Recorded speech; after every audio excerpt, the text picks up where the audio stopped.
Okay, let's get this show on the road. Can you guys all hear me? I know my microphone's lighting up, but sometimes people complain about this microphone, so I just want to check that I am good before I get going. Okay, sweet. I've got the VC muted, and then I'm gonna have the book discussion channel open. So if you guys want to do any on-the-fly questioning or any on-the-fly commenting, that'd be the place to go. And we'll just do a pause for the recording.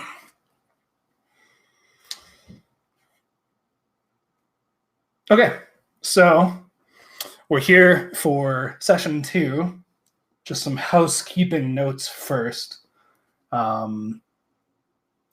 In the info section, some people were complaining about the fact that the PDF link doesn't work for them. The solution, I've been told, is to either open it on desktop or to copy the URL and then paste it into your mobile browser. Apparently, it just doesn't open up in the Discord link handler very well, so you'll have to do it that way. I've looked through it a bit more, and it looks like it's the exact same as the purchasable copy. As a forward, I think that if you're listening to this and you're enjoying it, I would recommend picking up a copy either from the Oxford Scholarship website or from Better World Books. Either of those will go towards supporting reading programs, which is a very undervalued and underfunded set of organizations that are in North America and abroad. If you're interested in supporting me in particular, on the YouTube links, I've got a link that will give me like a little tiny bit of money at no extra cost to you, but I'd really prefer that you guys buy it from Better World Books or from the Oxford Scholarship pages, because that way it'll support CourseGuard and it'll support reading programs, which I think are both worthwhile. And we'll get more books like this printed, ultimately, and more books like this into other people's hands, which is good. Just a recap of where we were. We're going through part 1, which CourseGuard is titled Human Beings and the Other Animals.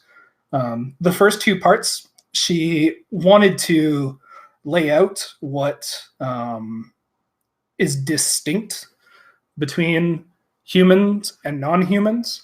And her general view was just that the ways in which we usually go about making these classes distinct is either not particularly useful or is just not going to work. And then she began to give a conception of what she calls tethered value, or what might be more broadly explained as the source of things like value or normativity or judgment. And she points out that these ideas that there is a standard which can be appealed to up and above and beyond humans is to make humans better than the other creatures is not particularly defensible, and that a better understanding of things like evaluations and normativity and judgments and value and rights, etc., is to look at the ability for various creatures to have the ability to conceive of themselves and to operate for an end or for themselves. And then she gives an exposition, at least a beginning of an exposition, for why she thinks that non-human animals are going to be a part of that. Today, what we're going to be covering is a further breakdown of what she thinks is in particularly what in particular is different between the two. So she's going to be going over some of the things that you may have heard many non-vegans mention, the idea of like rationality and the distinction between that and instinct. She's going to be looking at what are called reasons and reason giving, which is a very popular notion of where normativity and what ethics is in the contemporary literature. And then hopefully we will get to the final part of part 1 today, which is her very forceful argument against what she calls human superiority, where she tries to wrap up everything that we've talked about yesterday or the last time and today, and delivers what she thinks is a very strong case against our kind of speciesism that we usually run into. Before we get into the later parts of the book, which will be looking at a much more meta-ethical approach, and then finally the last part of the book, which will be what then do we do now that we've rejected human superiority, and considering that we've given a meta-ethical consideration for non-human animals. If you want to go listen to the previous part, I've got the recording. It should be in the info channel. Otherwise, it'll be on my YouTube channel. They're only going to be there for a little bit, and then I'm probably going to take them down around the time that this all ends. So make sure you grab them and possibly download them, because yeah, they won't be there for forever. But yeah, we'll get we'll get started. So part 3, titled "What's Different About Being Human?" And just like last time, I'm going to be reading the footnotes and her asides, and then I might do some commentary here and there. Hopefully it's all clear when I'm doing commentary and when it is asides. If you want even more assistance with knowing when I'm doing that, it's probably useful to have the PDF open or have the ability to go back and make notes. Okay, so I fully subscribe to the judgment of those writers who maintain that all of the differences between man and the lower animals, the moral sense or conscience, is by far the most important. This sense, as McIntosh remarks, has a rightful supremacy over every other principle of human action. It is summed up in that short but imperious word, ought, so full of high significance. Charles Darwin in The Descent of Man. There is an old debate about what, if anything, is unique about human beings. There have been many contenders: language, tool use, conceptual thought, culture, aesthetic tastes, morality, religion, possibly self-awareness. I've already gone over some of these ideas in this chapter, and they also appear in my other works, interacting with the other animals. And later on in this book, we'll take a deeper look at them. There have been those, like Descartes, who have claimed that animals are in fact not conscious at all, and those who have claimed that they have no emotions, or that they only show fear and anger. These last two ideas seem absurd to anyone who knows a non-human animal personally, as we might say. But all of these supposed distinguishing marks have had their scientific challengers. Scientists have found evidence that many animals use and even make tools. Birds and great apes have been taught to use language intelligently. Culture, in the sense of handing down of local traditions, has been found among primates who teach their offspring how to prepare certain foods to make them edible, or which plants may be used for medicinal purposes.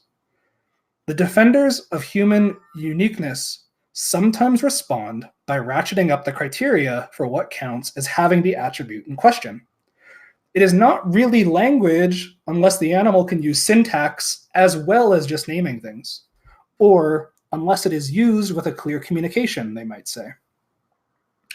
Now, it is hard not to wonder what those who respond in this way think is at stake in the question of human uniqueness. The friends of animals sometimes accuse the defenders of human uniqueness of harboring some strange form of vanity about our species, or simply trying to block the moral consequence of admitting that we are in fact not unique. Most defenders of animals like to emphasize the continuities between human and animal life, sometimes claiming that there are no distinctively human attributes, no differences except matters of degree. We might suppose that, given the theory of evolution through natural selection, this is what we would expect. There is scientific controversy over the question whether the process of evolution requires that all new attributes should be produced from earlier ones by gradual changes. But however those arguments turn out, it seems unlikely that when human beings evolved, nature took a single flying leap, starting from animals whose relation to their environment is wholly a matter of mechanical responses to stimuli, and moving in a single step to animals who can build rocket ships, cure diseases, cooperate on almost a global scale, write poetry, play the violin, and in fact worry about philosophical questions such as this. The very impressiveness of the human achievement, impressive by our own standards, that is, cries out that some rudimentary form of these powers, or some other powers, in terms of which they can be explained, must exist in the animal world. Many defenders of animals believe that the more we can show that the other animals are like us in these respects, the more we can challenge those who think we are justified in treating animals very differently than we would treat each other human beings. But granting all of that, it is nevertheless hard to resist the idea that there is something really different about human life. In this chapter, I will offer a sketch of what I think it is. And for a fuller account, see my other work, Self-Constitution, especially chapters 5 and 6. But since I am not an empirical scientist, a word of warning is in order. Strictly speaking, what I am offering here is not an account of what the difference between human beings and animals is. It is an account of two, or in a way three, different possible forms of cognition, two possible kinds of mind, and some of the effects that those forms of cognition would have on the creatures who had them. Which creatures actually have those forms, if any do, is an empirical question that cannot be answered by philosophy alone. I think that the distinction between these forms of cognition explains some of the other differences between people and the other animals. So I think that people have one and animals have various versions of another. But this could be wrong. It might also be the case, in fact, I personally think it probably is, that there are forms of cognition that lie in between these two, but that I do not know how to describe, and that some of these animals who are more like us have. In chapter 2, I suggested that if an animal is to be guided through the world by perception, her responses to the world must be valenced responses, i.e., the responses of attraction and of aversion. I want to be more specific now about what I mean here. A non-human animal, I believe, lives in a world that is, in a deep way, her own world, a world that is for the animal. Now, I do not mean that the animal's world is necessarily favorable to her interests. Often, it is actually not. But the world, as perceived by the animal, is organized around her interests. It consists of the animal's food, her enemies, her potential mates, and if she is social, of her fellows, her family, her flock, tribe, or what have you. To say this is just to say that the animal's representations of things come already loaded with the practical significance of various objects for her. She confronts a world of things that are perceived directly, without calculation or conscious interpretation, as things that are to be avoided, to be chased, to be investigated, to be eaten, to be fled, to be cared for, and so on. If you think of it, you will see that it has to be this way. Perception first evolved in animals who are not highly intelligent and would have been useless if all it did was flood their minds with neutral information that needed to be processed by intelligence or reason before it could be of any use. So the world comes to an animal already practically interpreted as a world of resources and obstacles, of friends and enemies, of the to be avoided and of the to be sought. The natural way of perceiving the world, as I will put it, is teleologically. Everything has its place in a purposive order determined by the instincts of the perceiving animal themselves. Now, as I have just suggested, we can use the traditional word instinctive for this way of perceiving and responding to the world, and it will be convenient for us to do so. Instinctive, naturally, I think, contrasts with rational.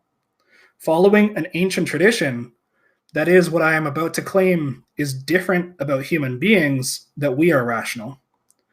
But before I can use the words rational and instinctive, I need to put some warning labels on them.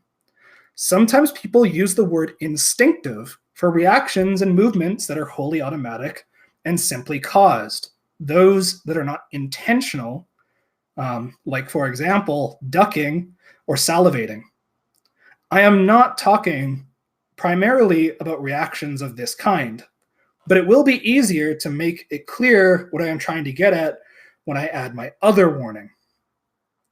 People sometimes contrast an instinctive response to an intelligent or learned response, and I am not doing that either. As I am using the terms, being instinctive is compatible with being intelligent, which is not the same thing as being rational. An intelligent animal is characterized by his ability to learn from his experiences and to solve problems by taking thought. He is able to extend his repertoire of practically significant representations beyond those which his instincts originally supplied him.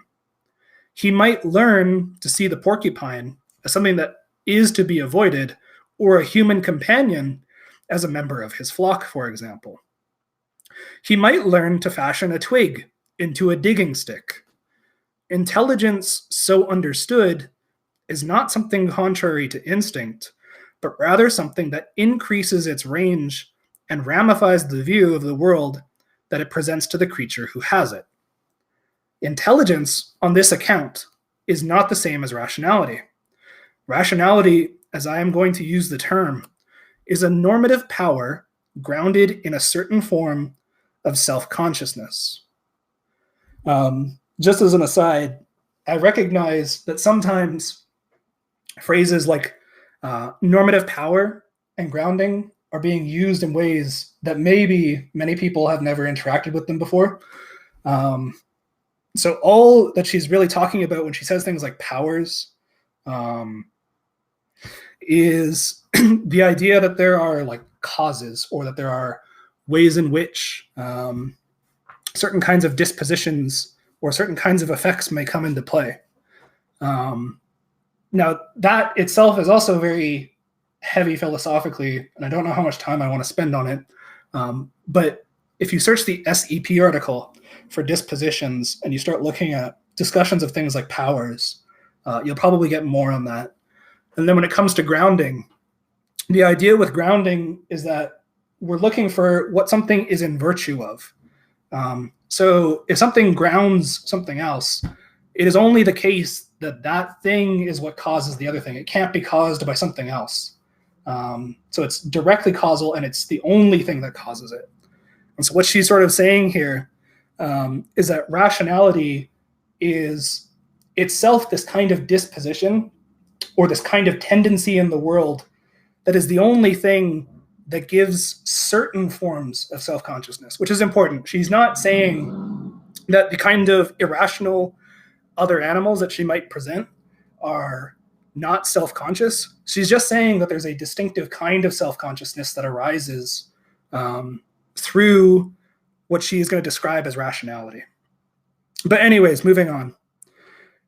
A rational animal is at least sometimes aware of the grounds of her belief and action. By the grounds of action, I mean the things that would directly cause her to believe what she believes, or to do what she does if she were not in a position to reflect on them. The consciousness puts her in a position to evaluate those grounds and decide whether or not they count as what I am going to call good reasons to act, and believe in the ways that they tempt her to act and to believe.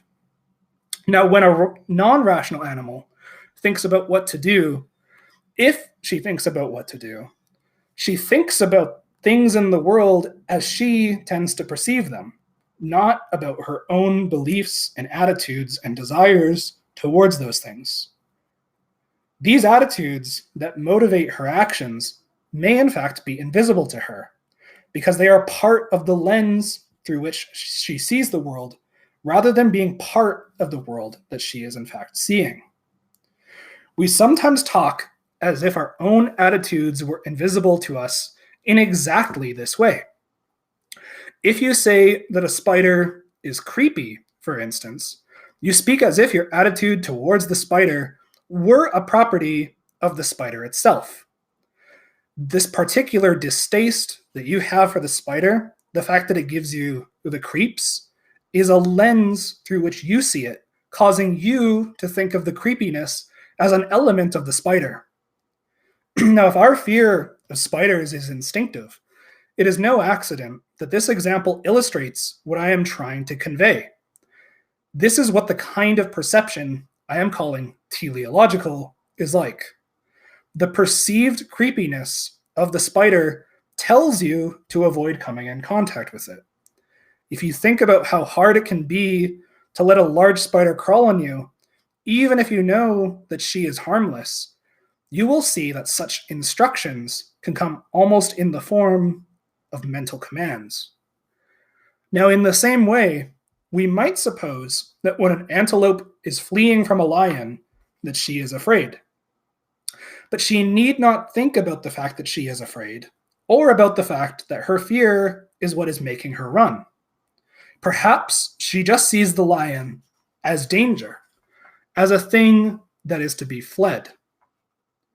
Furthermore, she points out that the animal may see the lion as to be fled when the lion is active, or some other qualification. In her mind, at least some prey animals who protect themselves by fleeing do not flee predators whenever they are aware of them, but only when it seems like they may be on the hunt. My point about these responses is that I don't think that they are inflexible or unintelligent, but simply that they tell the animal what to do. Moving along, though. We human beings are, or can be, aware of the attitudes that are motivating our actions and of the facts that motivate our attitudes. Now, we may know in these kinds of circumstances that we are afraid, and the possibility of being mauled by the lion is what is making us afraid. And that fear is what is making us inclined to run. But this opens up the space in which we can ask a whole new range of questions, normative questions, not only about whether a lion is a good thing to run away from, or maybe a bad thing to encounter, but also about whether a lion is a good thing to fear, or even about whether fear in these circumstances is presenting us with a good reason to run. Perhaps, after all, we are in circumstances that make it worth taking the risk of being mauled by the lion, such as trying to save the life of a child who is in the lion's path. Now, philosophers will differ about whether the reason is provided by facts, like the fact that the lion might maul you, or by mental attitudes such as fear or the desire not to be mauled. I am not taking a stance on that here, although it is impossible to write a sentence without choosing one of these options. For my views on the matter, see the paper Acting for a Reason.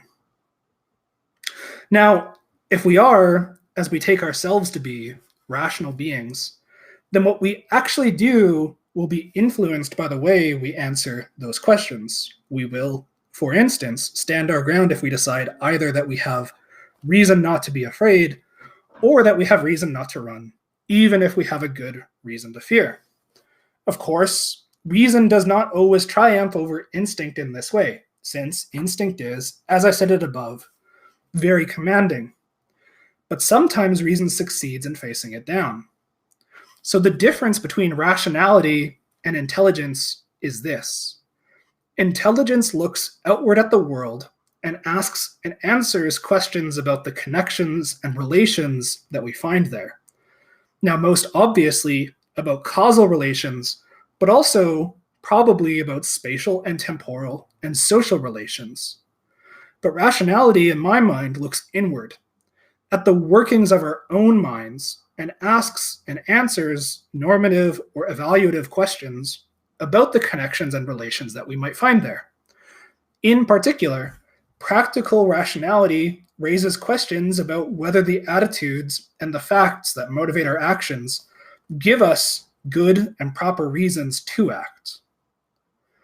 So, rationality as understood is not the same as intelligence or the capacity to solve problems by taking thought, but rather it is the capacity to ask whether something that would potentially motivate you to perform a certain action is really a reason for doing that action, and then to be motivated to act in accordance with the answer that you get. Rationality in this sense is normative and self-government, the capacity to be governed by thoughts about what you ought to do or to believe. Rationality has sometimes been taken to be the attribute that makes human beings persons. In a sense, we have it inherited from the legal tradition, where a person is something that has rights and obligations. In fact, it seems worth noting that even some philosophers who deny that rationality is the distinctive characteristic of humanity would still agree that normative self-government is both definitive of personhood and distinctive of human beings. In the empiricist tradition, the tradition of Locke, Hume, Hutcheson, it has been common to attribute to human beings, and human beings alone, a capacity to form so-called second-order attitudes. For example, attitudes of approval and disapproval towards our other attitudes, such as desires and beliefs, those that make them liable to normative assessment. Though I may desire to do something, I may also disapprove of that very desire and reject its influence over me, and my disapproval may motivate me not to do it after all. Or, in the more recent view of the philosopher Harry Frankfurt, the relevant second-order attitudes are themselves desires concerning which of our first-order desires we should have and act on, and which we should not. Frankfurt identifies having such second-order desires with what he calls personhood. When I am able to refrain from acting on those desires that I do not want to act on, then I exercise this kind of self-government characteristic of a person. So many philosophers agree that normative self-government is the distinctive characteristic of human beings, and that one that makes us persons.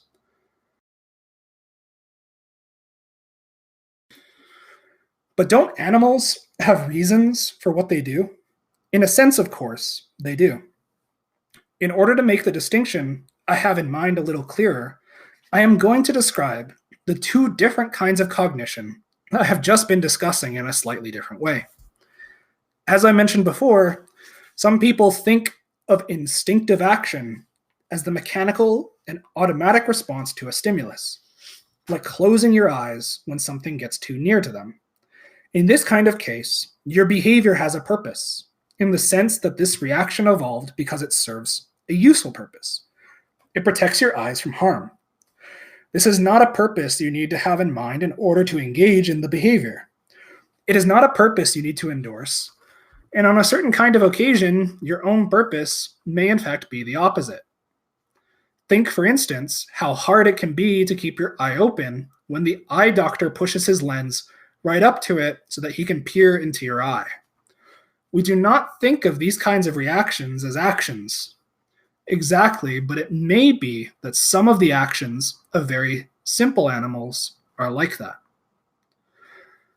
Although I am characterizing an action based on teleological perception as instinctive, it need not be mechanical in this way, however.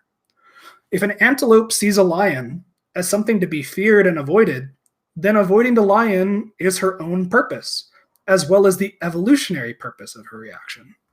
Sometimes an animal's perception dictates a particular action.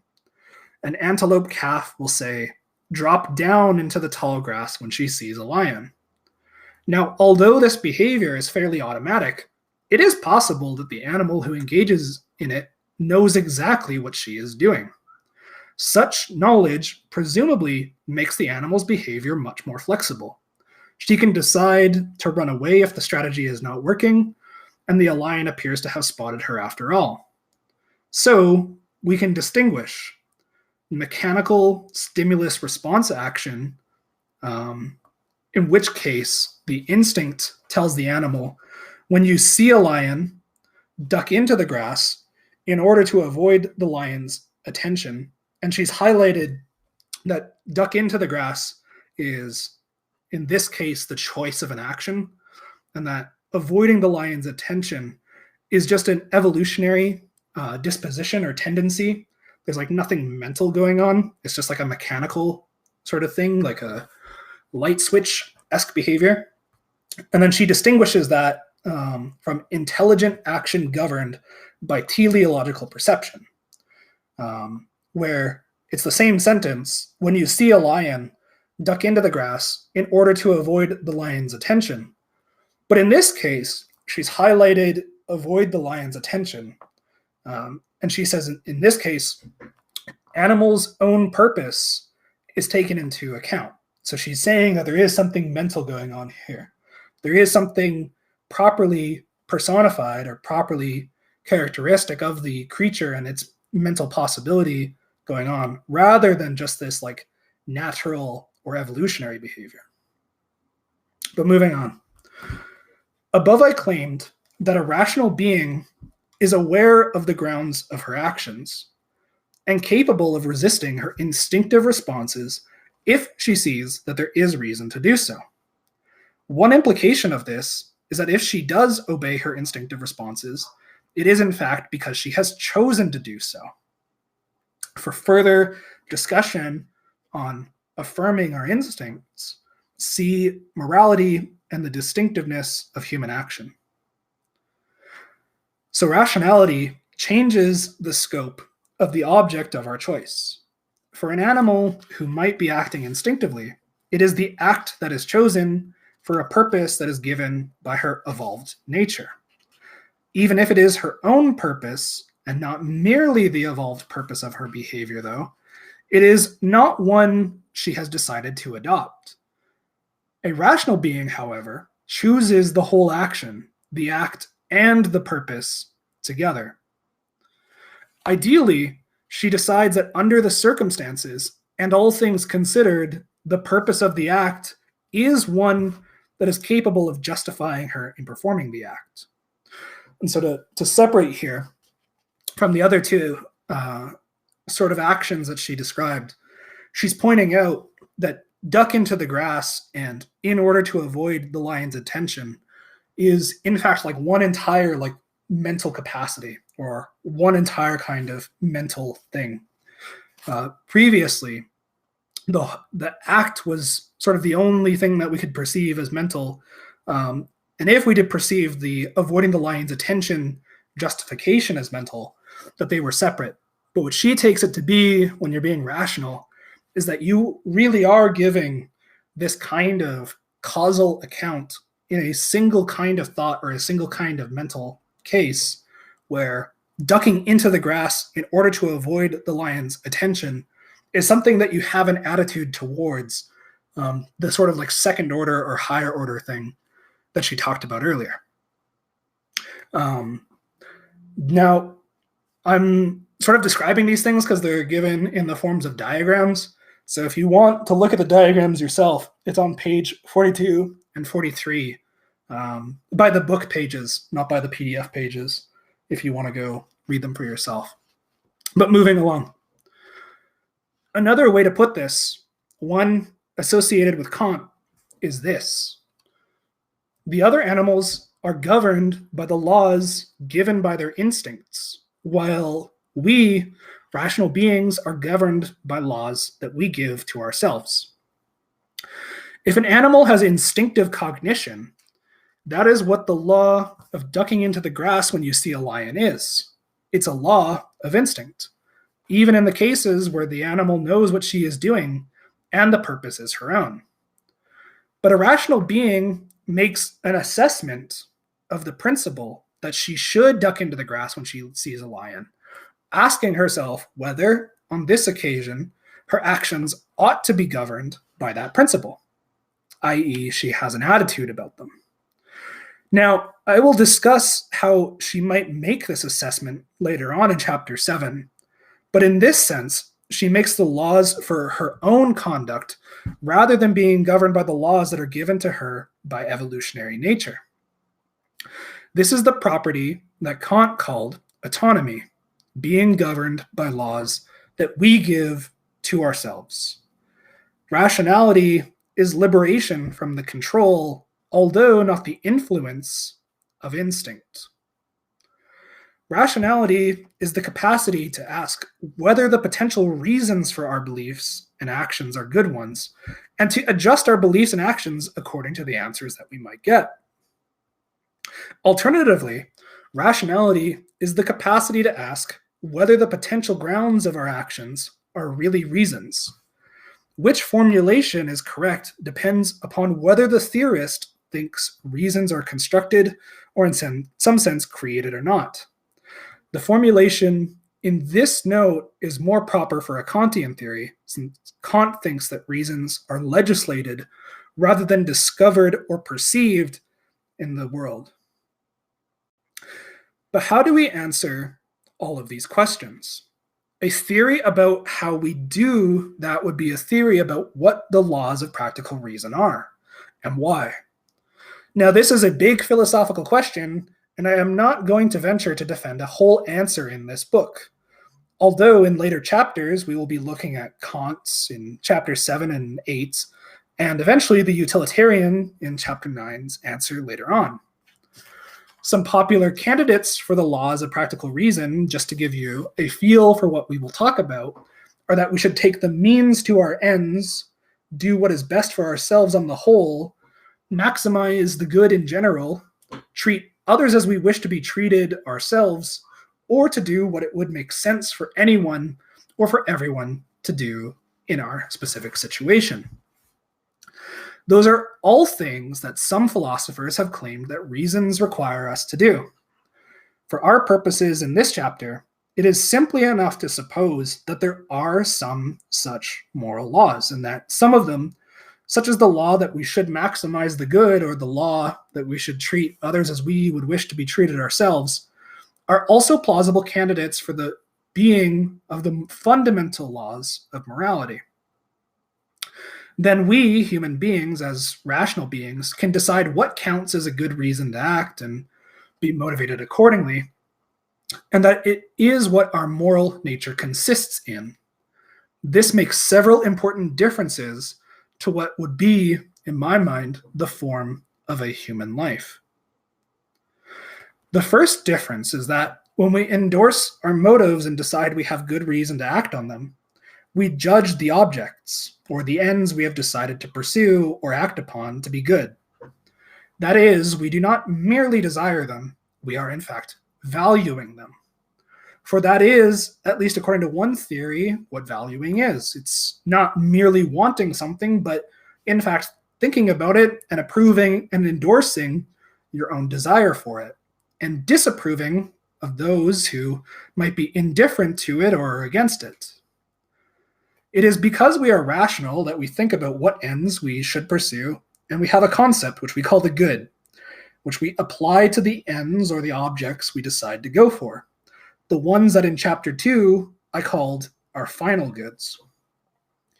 When we endorse our motives and decide we have good reason to act on them, we judge those actions themselves to be right. Perhaps we judge them to be all right in the case where we decide that the action is permissible, or perhaps we judge them to be right in a stronger sense, a duty or possibly a requirement or obligation, in a case where we decide that it would be unreasonable not to do that action. So rationality, the power to evaluate our motives and the actions to which they tempt us, brings us under the government of the right and the good. Now, the second difference is that when we become aware that we can evaluate the motives of our actions and act differently as a result of that evaluation, we are becoming aware in a way that other animals may not, that our actions are, in fact, our own, that we are their sources and their authors, because what we do is up to us. Or rather, to put the point more properly, it becomes true in a way that is not perhaps true for other animals, that our actions are up to us, and that therefore they are in a special way their own. This is most obvious when you decide that the motive on which you are tempted to act is not a good reason for doing what you are tempted to do, and therefore refrain from doing it, or in fact do the opposite thing. If you can override your own instinctive desires when you think that acting on them would be wrong, then you are in one sense responsible for what you do. This is when it is clearest that you are normatively self-governing. In Kant's term, an autonomous being, one who governs himself by the principles that he himself takes to be laws. If moral principles are among the laws of practical reason, as Kant believed, this is what makes you a moral animal. Now, some people these days argue about the roots of morality, or even a primitive sort of morality itself, as observable in the social behavior of animals. Most notably, we see altruism, but also, in some cases, conflict resolution. For example, Frans de Waal, in Primates and Philosophers, How Morality Evolved, among other places, and Mark Bekoff and Jessica Pierce, in Wild Justice, The Moral Lives of Animals, in The Reflections of the Evolution of Morality, I argue that these kinds of accounts cannot by themselves explain the origin of normative self-government. Good social behavior is part of the content of morality, but normative self-government is its distinctive form.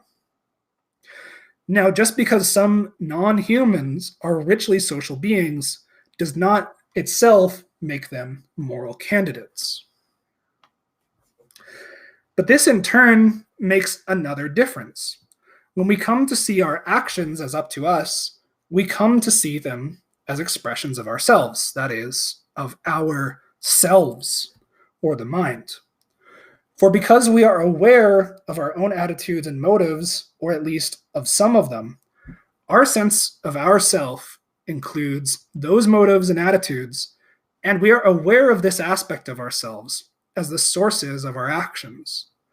So when we turn an evaluative eye to our own motives and actions, while at the same time coming to see those actions as up to us, we are effectively turning on an evaluative eye to ourselves. Now, when we endorse our own motives and the resulting actions, and we are pleased with ourselves, and when we act on motives that we think or later decide that should not have allowed to govern us, we are ashamed of ourselves. Regarding ourselves as the sources and authors of our actions, and our actions themselves as good or bad, is in effect regarding ourselves as either being good or bad.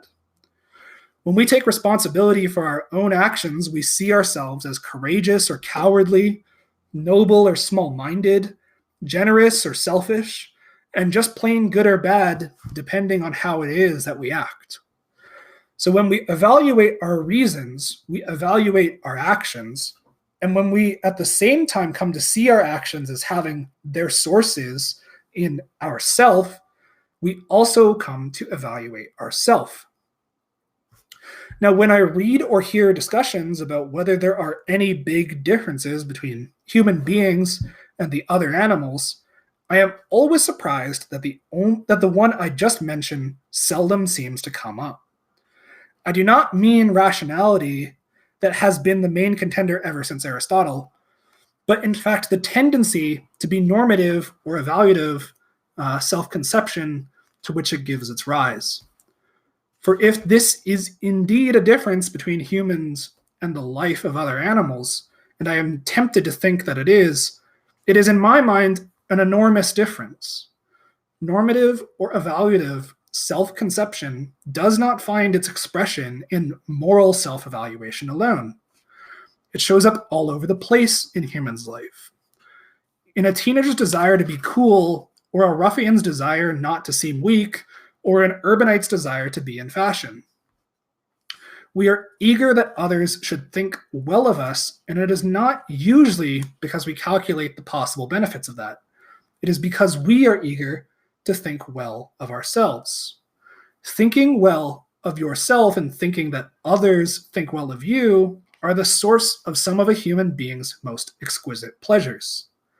Feeling unappreciated by others is a source of enormous bitterness for many people.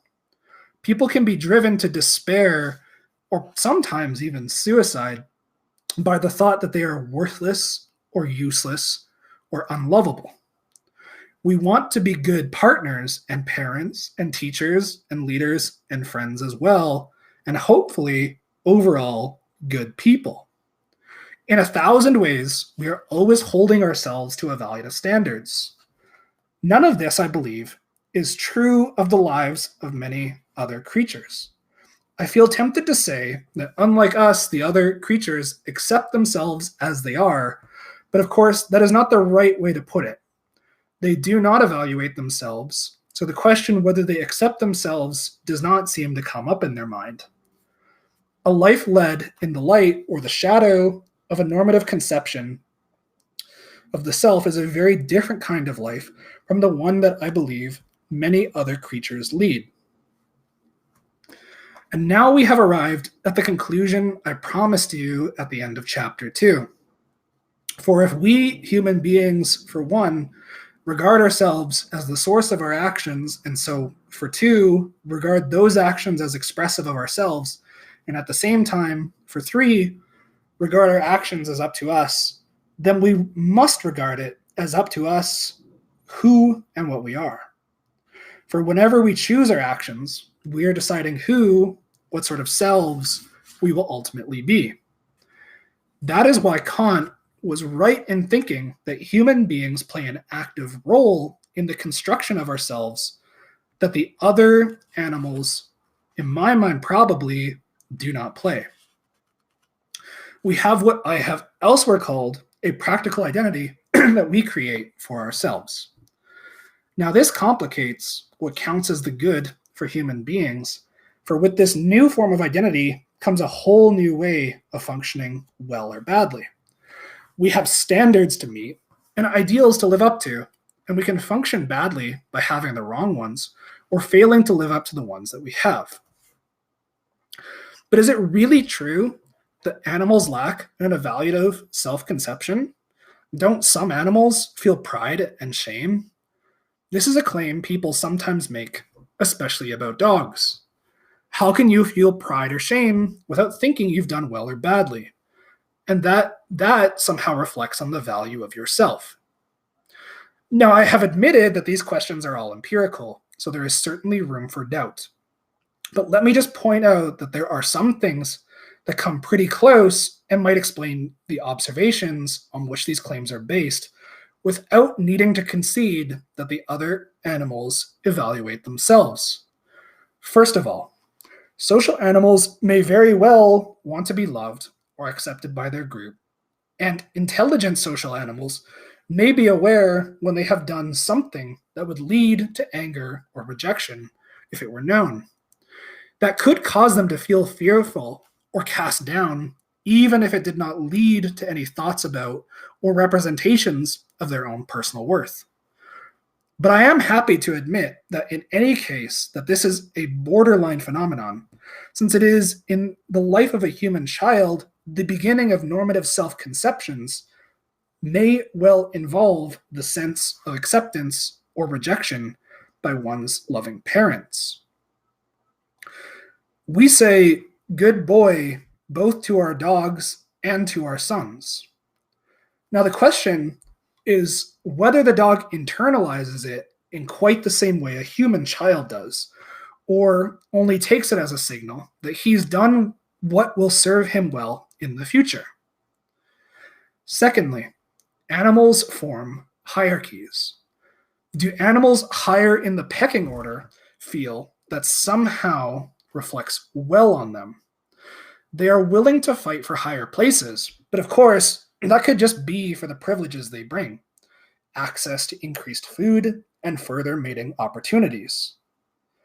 Now, I am less sure about the third possibility, but it seems worth thinking about. Among human beings, there is a certain drive to maintain the appearance of self control, even in our own eyes. This manifests itself in odd little ways. Sometimes, if you make a misstep or a clumsy motion, you try to transform it into a different sort of motion, perhaps more unusual but deliberately made. You try to make it turn out to be true that you actually meant to put your foot just there. A more familiar manifestation of this tendency I have in mind is the fact that people who fall asleep in public so often deny that they have in fact done so. These reactions may be compounded by small bits of shame in the human case, but they need further explanation. After all, why should we be ashamed of stumbling or sleeping in the first place? These things bother us, I believe, simply because we are agents faced with the job of maintaining control over our own movements. It seems possible that other animal agents feel something like this burden as well. Recall now Coetzee's imaginary philosopher, who thinks we are more important to ourselves than the other animals are to themselves. When I talked about that before, I raised the possibility that the reason we are tempted to think we are more important to ourselves is that we suppose that our lives are suffused with meaning and of value, while the lives of the other animals are not. I believe that I have just described the source of that thinking. It derives from the evaluative stance that we take on ourselves. We do matter ourselves in a different way than other animals do, for it matters to us that we live up to our standards and meet our ideals. Now, I have just mentioned several ways in which human beings are different from other animals. First, we are rational in the sense that we are aware of the grounds of our beliefs and actions. We are able to evaluate those grounds and to believe and act in accordance with those evaluations. Second, this gives us a different character to our actions since we can govern ourselves by principles of our own choosing, rather than having our actions determined by instincts that tell us what to do. We are autonomous beings who may be held responsible for what we do. Third, our evaluative reasons to our actions, combined with our awareness of ourselves as the sources of our actions, leads us to form an evaluative relation to ourselves, a normative conception of our own identity, a view of ourselves as worthy or unworthy, as good or bad things.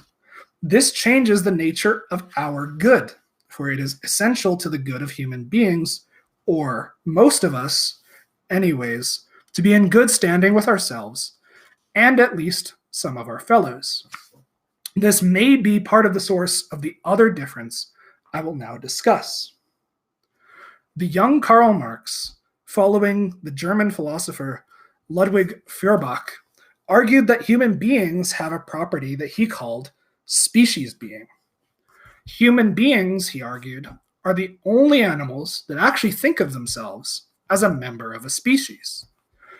Any animal recognizes his own kind, of course, and sees members of his own kind as potential mates, as rivals for territory, or in some cases, as possible social partners of other kinds. But in the human case, it is more than that. I am not sure exactly what Marx meant, but it seems clear enough that something like this is true. We identify with our species. We describe human beings as we. We think of our lives in a narrative way, as stories, and when we do that, the larger context in which we place that story is often the story of humanity itself. Humanity, I think, has a shared history. Now, what exactly the story is varies from generation to generation and place to place, of course. In the Middle Ages in Christian Europe, the story was the one extending on from the Bible story. God gave us the commandments, Jesus came to save us, and eventually history comes to an end, and the saved and the damned are assigned their rightful places. In the Renaissance, it was a story of progress or regress, depending on whether you thought ancient culture was superior to modern culture or not. And in the West, since the Enlightenment, it has become a story about political and technological progress with ever-growing equality among human beings. Peter Singer interprets his own project in Animal Liberation in terms of that story when he declared that animals, too, are equal. We think of the member of our species as being members of a common community. And importantly, we think of our own lives as being, in various ways, contributions to the life of that larger community. We think of our lives as meaningful or not, depending in part on what sort of contribution to the life of the community that we give. All of this means that as human beings, we see our lives as part of the life of the larger group and our own good as bearing a relation to the life of that larger group. And because we are also a highly cooperative species, ready to work together to achieve our ends, we regard ourselves as, potentially at least, a kind of collective agent. When we ask whether we will ever achieve a permanent peace, or make it to distant planets, or discover a cure for cancer, we are thinking of ourselves in that way.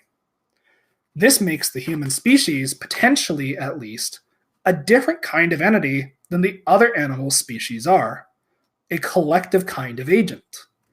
That fact has moral implications that we will be looking at later on.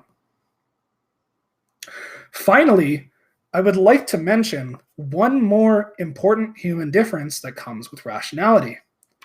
A non-human animal, I have suggested, perceives the world in a way that imbues it with practical significance.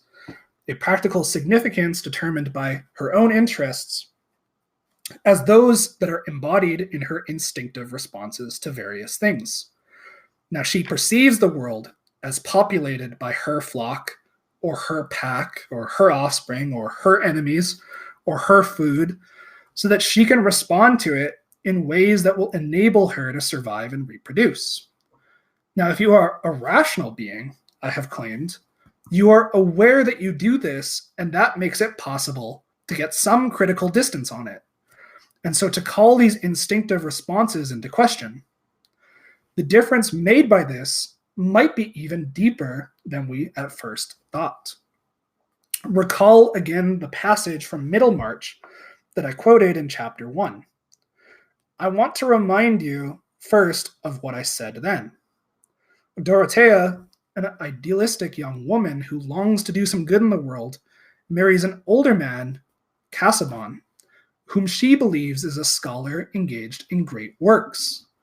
Discussing a moment when Dorothea misunderstands Casaubon's feelings, Eliot writes, "We are all of us born in moral stupidity, taking the world as an udder to feed our supreme selves." Dorothea had begun to emerge from that stupidity, but yet it had been easier to her to imagine how she would devote herself to Mr. Casaubon and become wise and strong in his strength and wisdom, than to conceive with that distinctness, which is no longer reflection, but now feeling, an idea wrought back to the directness of sense, like the solidity of objects, that he had an equivalent center of self, whence the lights and shadows must always fall with a certain difference.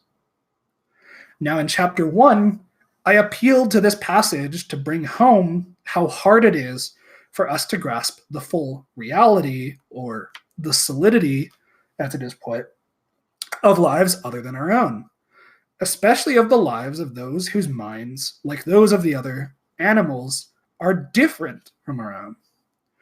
I wanted you to realize that it is hard for you to grasp that a non-human animal has a center of self as real as your own, where the lights and shadow might fall with a certain difference.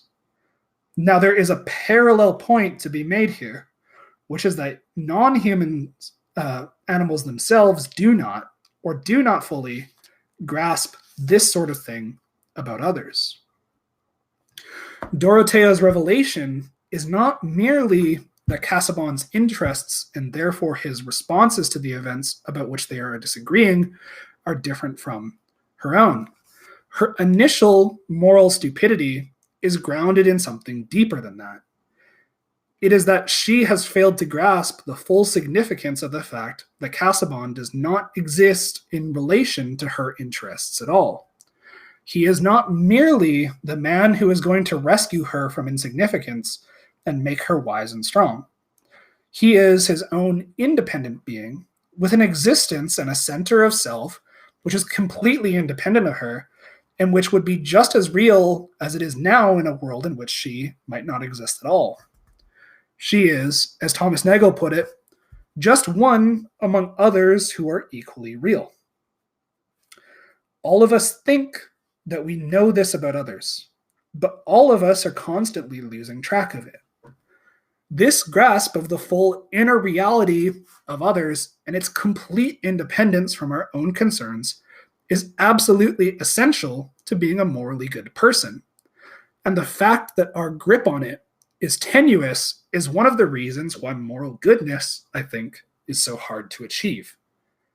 But if it is as I have suggested, that the other animals always see the world, including the other animals in this world, through the lens of their own interests, then the other animals do not have this awareness. An animal that has what psychologists call theory of mind may grasp that other animals see the world differently than she does, that the other animals may not be able to see something that is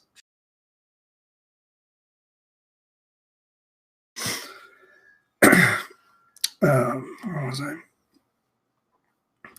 An animal that has what psychologists call theory of mind may grasp that other animals see the world differently than she does. That the other animals may not be able to see something that is visible from where she is, for instance. But if I am right, for a non-human animal, the other is always my packmate, my offspring, my food, my human companion, or what have you. This is one of the main reasons why the other animals cannot be moral patient or cannot be moral agents. A parallel point, essentially the same point, holds about a non-human animal's relation to the natural world. The capacity to get a critical distance from our own responses is what enables rational beings to grasp a terrible fact about the natural world. That it exists completely independently of our own interests, that it is the work of mechanical forces that operate with no regard for us or for the other animals, that it is a world in which there is no guarantee that things will turn out well for ourselves or for others. That is, or for the other animals, or in fact for life itself. This grasp of the independence of the natural world from our interests or any interests is, in my mind, absolutely essential to achieving a scientific outlook on the world, and the fact that our grip on it is tenuous is one of the reasons why a genuinely scientific outlook is so hard to achieve. As for the other creatures, they cannot view the world scientifically, I think. They may understand a great deal about their environment, and they may even understand cause and effect, but they have no conception of a world whose operations have nothing to do with them. In one way, we might think that they are lucky, because they do not experience themselves as living in an indifferent world of mechanical forces. They are more at home in the world than we are, even if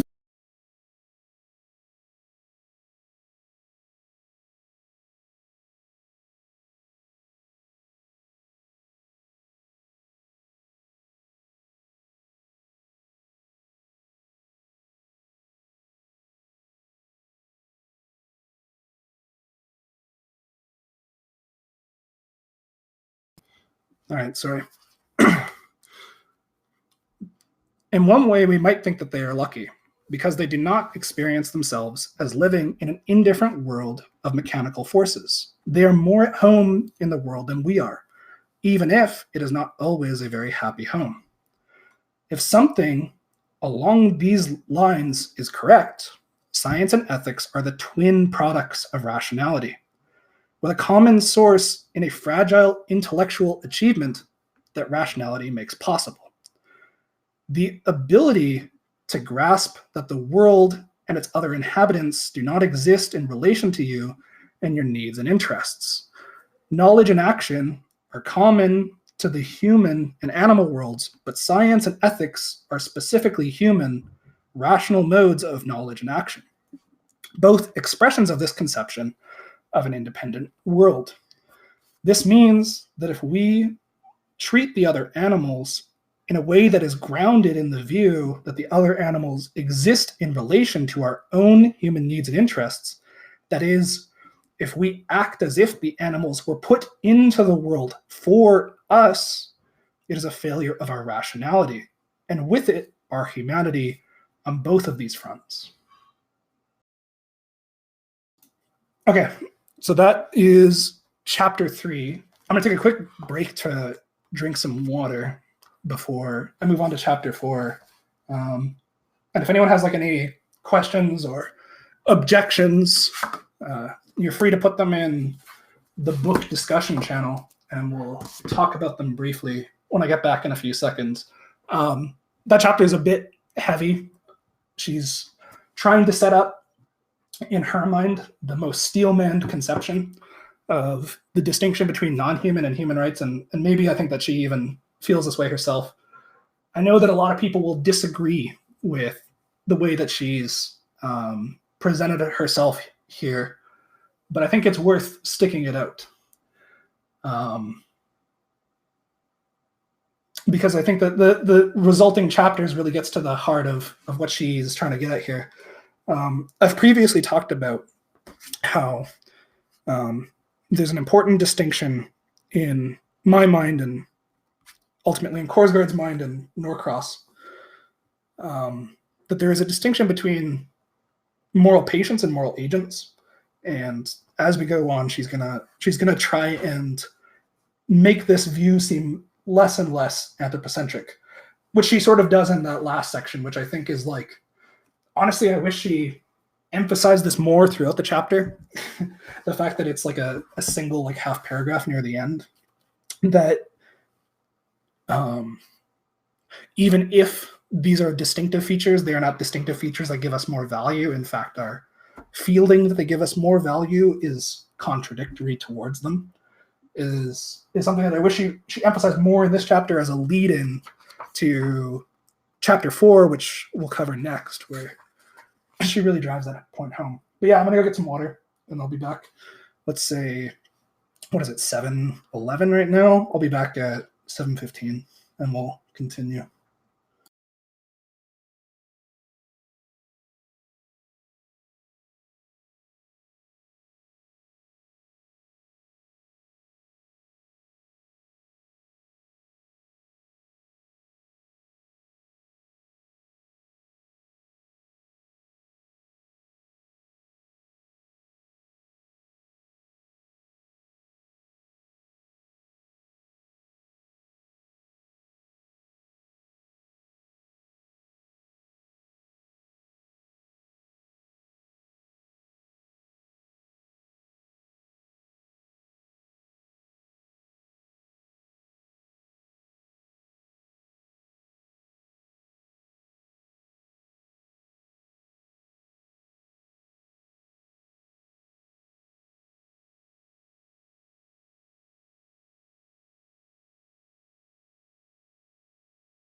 Okay, so before we continue, it looks like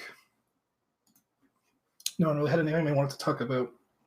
In the info channel, I've put some photos of the diagrams I was talking about earlier that she provides for giving her idea of the ways in which she is considering the distinction between rational action, intelligent action, and unintelligent action. And then the other thing that I didn't point out in session one is that she's actually a huge fan of cats, and in fact has 5 companion cats, and that's who this book is dedicated to. So their names are Alexandria, Pepper, Lucy, Diotima, and Cleo. And I think in the book discussion channel, some photos of a few of them are there. She frequently dedicates works to her cats, and her professional pages have tons of photos of them. But yeah, just give me 1 second, and then we'll move into chapter 4.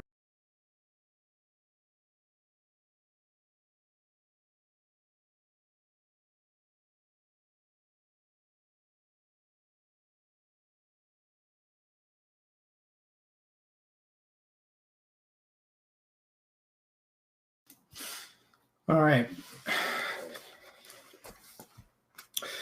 So chapter 4, the case against human superiority. I want to describe a way of looking at the world and living in it that is sustainable for complex beings without a naturally unified standpoint. It is based on a deliberate effort to juxtapose the internal and external or subjective and objective views at full strength in order to achieve unification when it is possible and to recognize clearly when it is not. Certain forms of perplexity seem to me to embody more insight than any of the supposed solutions to these problems. Thomas Nagel, The View from Nowhere. Your relation to your own death is unique, and here, if anywhere, the subjective standpoint holds a dominant position. What I say will be based on the assumption that death is nothing and final. I believe there is little to be said for it. It is a great curse, and if we truly face it, nothing can make it palatable, except the knowledge that by denying, we can prevent an even greater evil. From further on in The View from Nowhere. Now, in chapter 1, I asked whether human beings are more important than the other animals, and I briefly argued that we are not. My argument was based on a point about the logic of importance and value. Everything that is important must be important to someone. Everything that is good must be good for someone. Creatures, people, and animals are the beings to whom things are important and for whom things are good or bad. Of course, among the things that are important to any creature are some creatures, for example, himself, his friends, his family, the members of his pack, etc.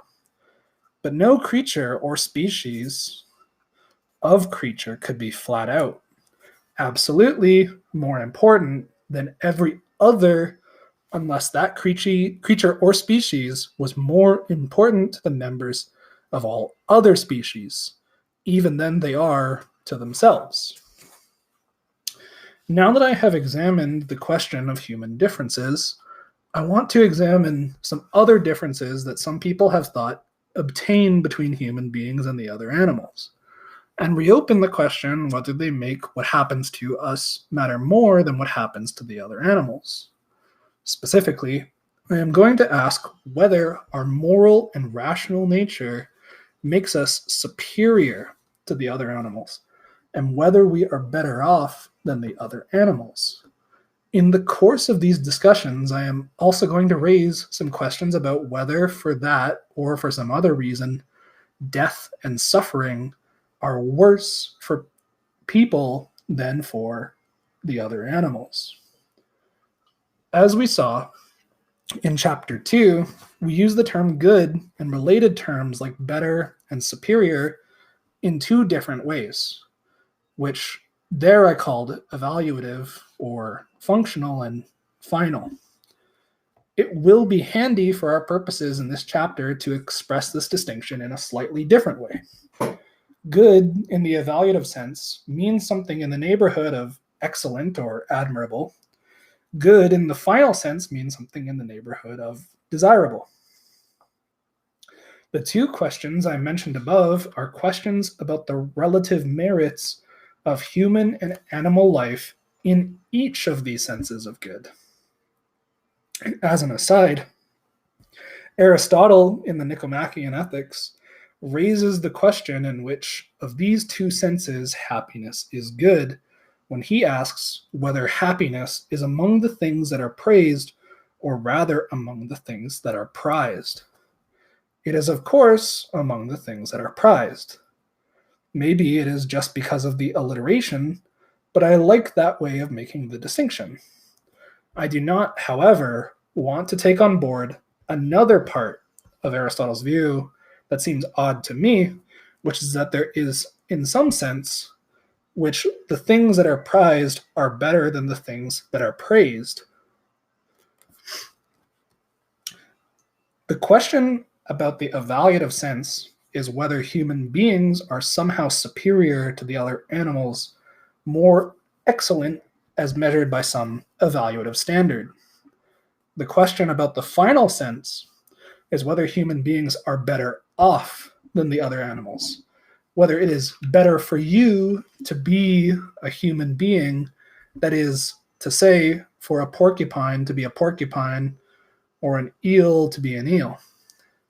I think many people get the answer to both of these questions wrong because they make a mistake about the logic of goodness. Now, you might be wondering why I am bothering to raise these two questions if I take myself to have established that even if we were superior to the other animals, or if we had a better life than they do, that could not make us any more important than they are. One reason is that you might not have been convinced by my argument. Another reason is that some of the defenders of animals do believe that we are superior to or better off than the other animals, and also believe that this makes a practical difference in certain kinds of cases. Another reason is that it is hard to dislodge the idea that superiority makes a creature more important than the ones he is superior to, even though the idea in my mind makes no sense at all. We will look at some of those cases when I discuss some questions about whether it is worse to kill people than to kill other animals. Let's start with the question about whether human beings are superior to other animals in the sense of more excellent. There are two main grounds, I think, when people are inclined to say that we are. One is because of capacities we have to a much higher degree than the other animals. The other is because of capacities we have that the other animals do not have at all. Now, if my argument in chapter 3 is along the right lines, and the empirical facts about what kinds of minds the other animals have are what most of us suppose them to be, then rationality and morality are in fact in that second category. Now, I am going to take it for granted here that the other differences are all matters of degree. Darwin, in The Descent of Man, argued that you can find the roots of language use, tool use, aesthetic sensibility, and many other supposedly human capacities among the other animals, and, as I mentioned in chapter 3, many more recent scientists have followed him in this. Now, in this section, I am going to address the question about whether morality makes us superior to the other animals. In section 4.3, I will come back to the question of the implications of the differences that are matters of degree. So let's start with the question whether the fact that we are moral beings makes us superior beings in a way that makes it matter more or uniquely matter what happens to us. It appears that Kant thought so, for he tells us that morality is the condition under which alone a rational being can be an end in itself. To be an end in itself, in Kant's thought, is to have moral standing. Notice that it is a little unclear whether Kant is saying that a rational being can be an end in herself only if or to the extent that she actually realizes her moral capacity, or if instead that only beings who have the capacity for morality can be ends in themselves. It does not matter for our purposes here, for we know from other contexts that he believed the latter claim, which is the claim we are interested in. We will look more closely at why Kant believed this in chapter 7. But before I can go on, I want to make an important, though hopefully obvious point. When I claim that human beings are moral animals, of course, I do not mean that human beings are morally good. I simply mean that only human beings can perform the kinds of actions that can be either good or bad. This is because only human beings have the kind of self-consciousness that makes it possible to evaluate the grounds of our action and decide whether they are good reasons or not. So being a rational being means being capable of being either morally good or morally bad. The question is whether that capacity somehow makes us morally more important or in some ways superior to the other animals. So just to be clear, I am not claiming that our moral capacity is neutral and that a human being is just as likely to be good as to be bad. The two properties are not on an equal footing. On my view, being moral is a form of being rational, and rationality is not a neutral property in general. When someone thinks logically or rationally, we do not need to appeal to anything except the fact that she has the capacity to think rationally in order to explain her success. But when a rational being gets tangled up in fallacies and contradictions, we do need such an explanation. Now, I think something like this is also going to be true of morality. Unless people are under some special stress or threat or temptation that makes it hard to do the right thing, we do not wonder why they did it. On the other hand, when someone does something wrong, we do need an explanation, although often enough one is ready to hand.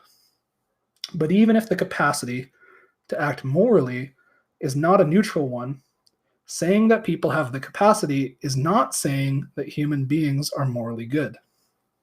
So here I provide a peculiar question.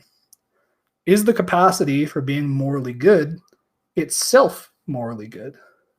Does the fact that human beings are moral animals mean that there is something noble or virtuous about our nature? There are at least two different reasons why you might think so. The first is presented as such. The philosopher David Hume thought that our capacity for morality is itself morally good. Hume believed that what makes something morally good is that we tend to approve of it. And because we are naturally sympathetic beings, we tend to approve of things that make people happy. Hume called this tendency our moral sense. For instance, Hume thought that we approve of beneficence and kindness because beneficence and kindness contribute to the happiness of those to whom people are beneficent and kind. Hume also thought, and I will not try to rehearse the whole argument here, that the fact that we tend to approve of beneficence and kindness makes us want to be beneficent and kind, to cultivate those properties in ourselves. When we do cultivate these properties in ourselves, of course, we are more likely to make others happy. So our tendency to approve of beneficence and kindness, or moral sense, makes those people happy. Since we approve of things that make people happy, it follows that we approve of our own moral sense. So by our own standards, our own moral nature is going to be morally good. Now, that argument works if you think that what makes something morally good is that we approve of it. But I'll point out that many philosophers are going to disagree. Many philosophers think that what makes our actions and the motives of personal characteristics behind them morally good is that they tend to maximize happiness, or that they are in accord with principles on which everyone agrees, or they treat all people, or all people and all animals, as having equally important interests, or something of that sort. On these views, motives and actions are not morally good because we approve of them. Rather, we approve of them because they are morally good, having one of these properties that I've just mentioned. Morality itself cannot be morally good in the same way. Still, one might say that the argument can be generalized. We do approve of the motives and characteristics that motivate people to do the right thing. And our moral nature does motivate people to do the right thing. So it can be natural to think that our moral nature is being a morally good thing. But that brings us to the second reason. You might think something like this. There are certain standards governing the way we ought and ought not to act, and non-human animals do not seem to conform to those standards. Cats, for example, toy with their prey before killing them. Baby birds shove their siblings out of the nest to their death so that they do not have to share food and their parents' affection with them. Male lions kill lion cubs that are not their own so that their mothers will come into heat and bear their cubs instead. Hyenas, lions, and chimpanzees eat their prey while the prey is still alive. We as humans find such actions horrifying. But it is not their fault, of course, because I do not think that they know any better. But surely, it is better to be a creature who does know better if it means you are more likely to act the way you ought. So that means there is something good about having a moral capacity. Namely, it's going to motivate and enable you to act as you morally ought to. But this argument assumes something that I do not think is true. It assumes that moral standards apply to the actions of animals, even though the animals themselves cannot see that. But they do not. It makes no more sense to say that animals act wrongly when they do these things than it does to say that tornadoes and volcanoes act wrongly when they kill people at random. Now, there are two kinds of evaluative standards, the internal and the external. An internal standard applies to something because of the thing's own nature. For example, the standards of functional goodness we looked at in Chapter 2 are internal. Knives should be sharp because they are for cutting, that is, in their nature as we craft it. And cars should be fast and easy to handle because they are for getting people swiftly and safely to places they cannot as easily reach on foot. Cakes and cookies should taste good because their role in our lives is to serve as treats. Teachers should be clear and interesting because that is how you make people learn, and so on. All of these standards are internal. If you do not understand why knives should be sharp, cars should be fast, cakes should be tasty, and teachers should be clear, then you do not understand what a knife is, what a car is, what a cake is, and what a teacher is, or the role that they play in our lives. Internal standards also have this implication. Something that meets an internal standard is good as that kind of thing. Knives that are sharp are good knives. They are good as knives. Cars that are fast are, to that extent anyway, good cars. They are good as cars. But external standards apply to things when we have some special purpose for them, or they play some special role in our lives, something that their nature does not make them especially suited for. If you want to use your stapler for a doorstop, it is good for it to be heavy and stable. If you want to use a kitten for a paperweight, the kitten should be more inclined than most kittens usually are to stay put. She notes here that she did not make this example up. the character Penny Sycamore uses a kitten as a paperweight in the movie, you can't take it with you. So it's not just coming from somewhere, I guess.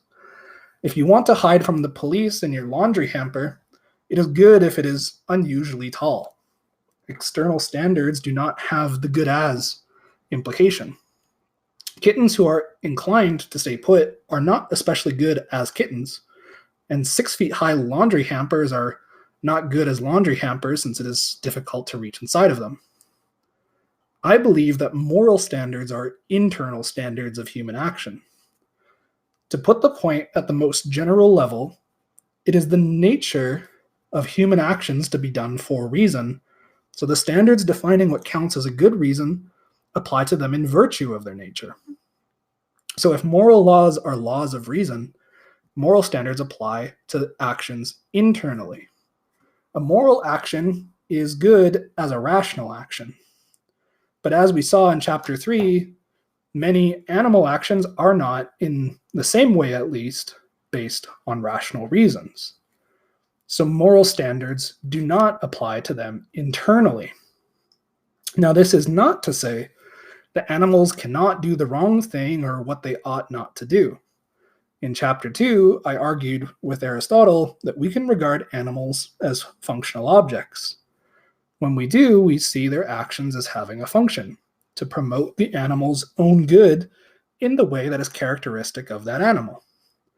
If the animal action has a function, it is subject to an internal standard.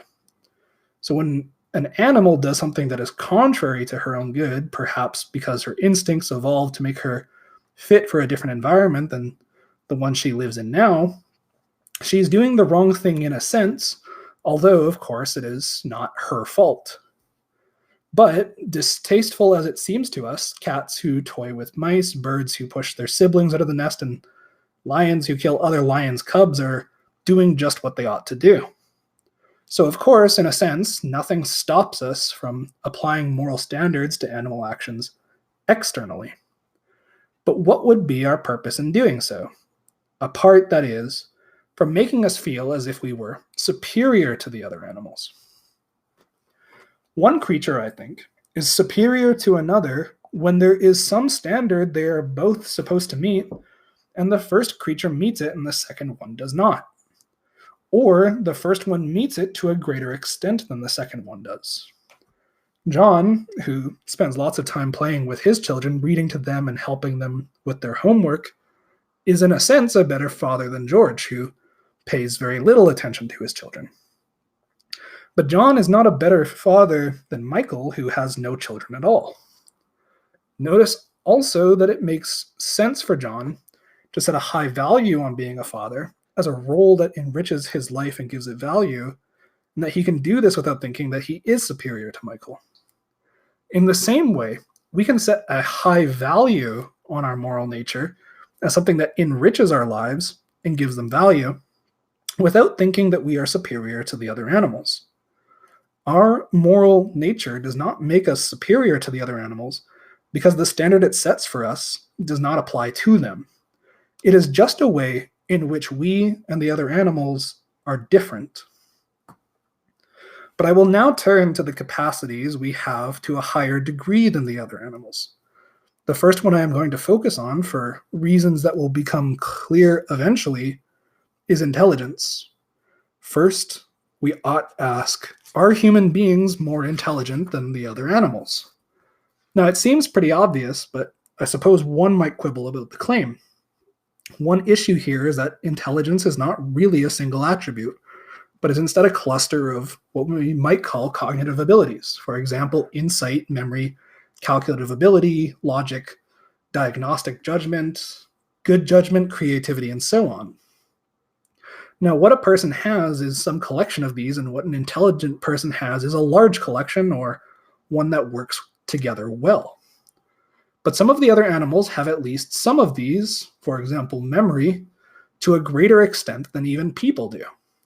Pigeons have prodigious memory, for instance, and scientists have discovered that squirrels really do remember where they bury almost all of their nuts.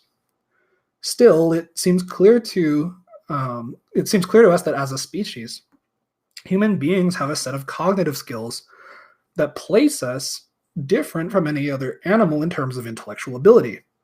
But does that make us superior beings? And could that make us matter more morally? But why should it? Intelligence seems to us to be a really important property. But then, it is the nature of human beings to live by our wits, or by that and our capacity for cooperation. We do not regard the other species as superior to us in some general way because they tend to have this or that property, for example, strength, speed, memory, agility, to much higher degrees than humans. More importantly, though, as far as the concerns of this book goes, it just does not matter. We certainly do not think that individual human beings who are more intelligent than others therefore have a higher moral standard or anything like that. But in spite of that, many people have the intuition that it is worse to torment or kill a quote-unquote cognitively sophisticated animal than one who is less so. It seems that even most defenders of the animals tend to agree that it is worse to kill a human being than another sort of animal, and our superior cognitive capacities are usually proposed as the reason why. But the point is not just about human beings. Many people believe there is a general hierarchy of importance, with the more quote-unquote cognitively sophisticated non-human animals being more important than the less sophisticated ones. People who wish to argue that we should not eat, kill, or torment a certain kind of animal often point to the animal's cognitive abilities and achievements as providing a reason. Now, I have been putting cognitively sophisticated in quotes because it is an evasive phrase one encounters in the literature. No one seems to be sure exactly which cognitive powers matter and why they should matter in this way, but many of us seem to share the intuition that there is something worse, for example, about harming or killing a gorilla than a hamster, and then again, something worse about harming or killing the hamster than an insect. But of course, this last point might just be an expression of this prejudice, born of a suspect relation between size and the arousal of squeamishness. Insects are so small and so different from us that it might just be harder for us to perceive their miseries. Unlike other creatures, they do not weep or whimper or scream when we stick pins through their bodies or tear off their wings. Similarly, the defenders of fish point out that their expressionless faces make it difficult for us to empathize with them. It even makes it possible for some people to doubt that they experience the pain that their thrashing bodies seem to be expressing incredibly clearly. Perhaps the sense that there is some sort of hierarchy here is just based on the fact that some animals are a little bit more like us and that we find it easier to ultimately empathize with them. But suppose that is not the answer, or anyway, not the whole answer, and that there is something right about these intuitions. What would explain it? I am going to tell you the answer that I am tempted by, and then tell you why I also think that there is a huge problem with it. In Chapter 2, I argued that the extent to which a creature has a self is a matter of degree. To have a self is to have a unified point of view on the world, so you have a self to the extent that your point of view is unified, both at a time and over time. Many philosophers share the intuition that which things can be good or bad for a creature and how good or bad they can be depends on how much psychological unity that creature ends up having. The fact that human beings are linked to their past and future selves by a kind of episodic memory and anticipation is one of the standard reasons why death is supposed to be worse for humans more so than the other animals. Having a more unified self, and so a more substantial self, the human being, we think, has more to lose. In fact, we might sometimes even go further.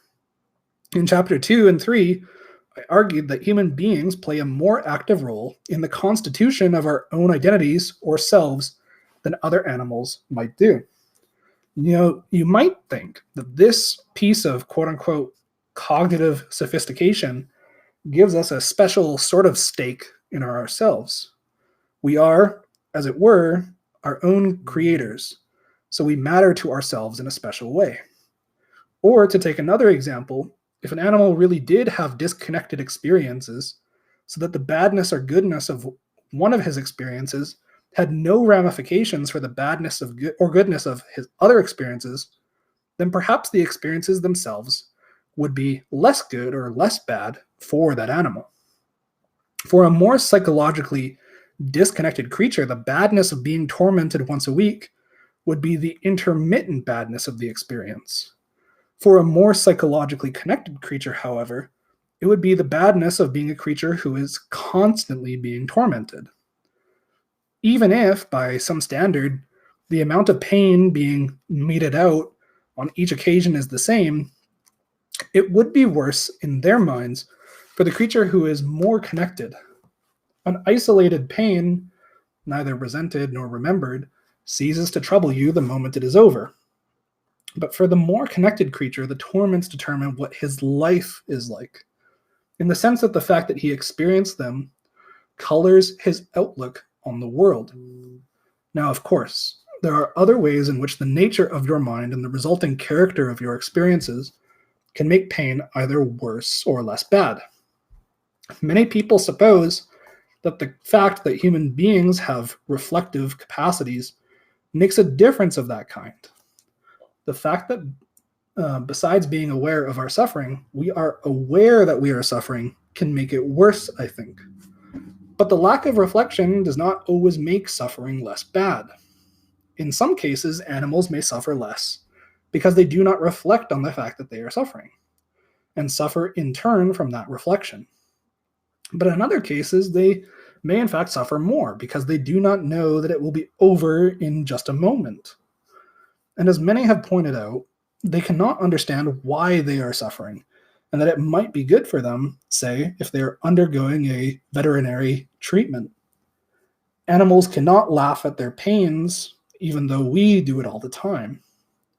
Still, though, there are some reasons for thinking that suffering and death can be worse for more psychologically connected creatures.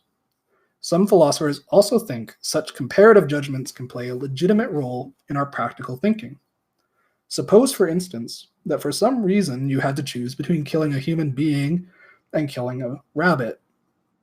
One thing that might be relevant to your decision is that death is likely to be a worse thing for the human being than it is for the rabbit. I am pointing all this out here because I think that it helps to explain the intuition that cognitive sophistication, quote unquote, is relevant to our assessment of how we should treat various animals.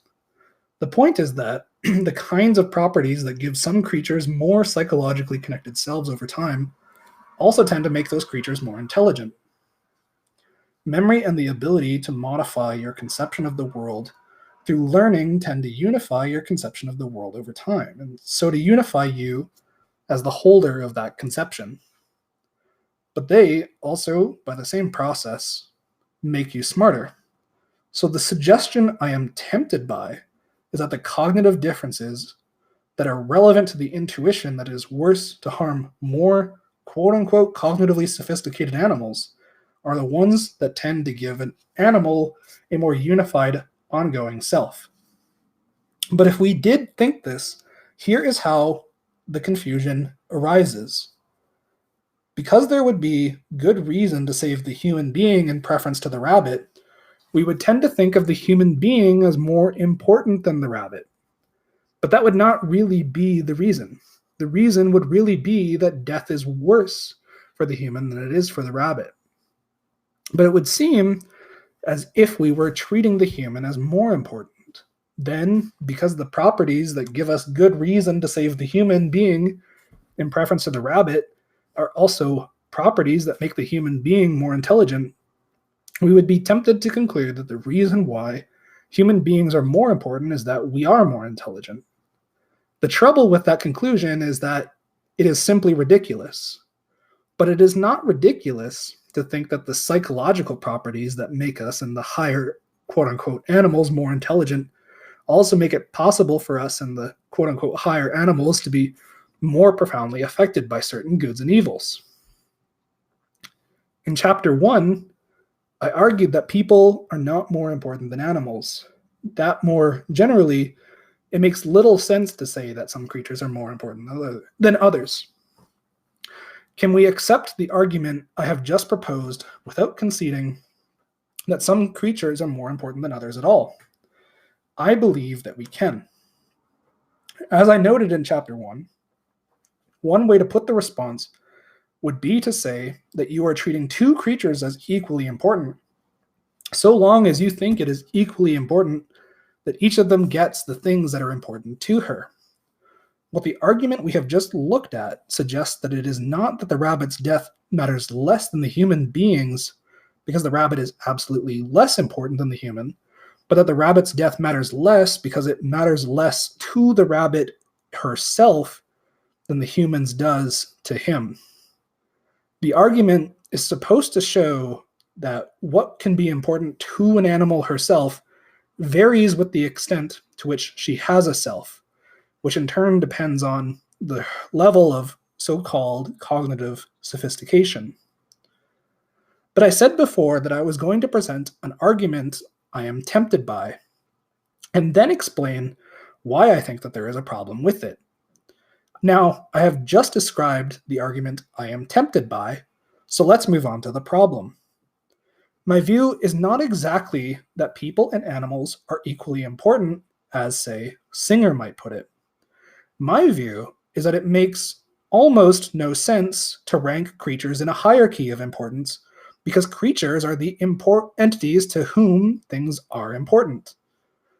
Singer himself, offering one explanation of why we think it is normally worse to kill a person than an animal, says, "A rejection of speciesism does not imply that all lives are of equal worth. While self-awareness, the capacity to think ahead and have hopes and aspirations for the future, the capacity for meaningful relations with others, and so on, are not relevant to the question of inflicting pain, these capacities are relevant to the question of taking life.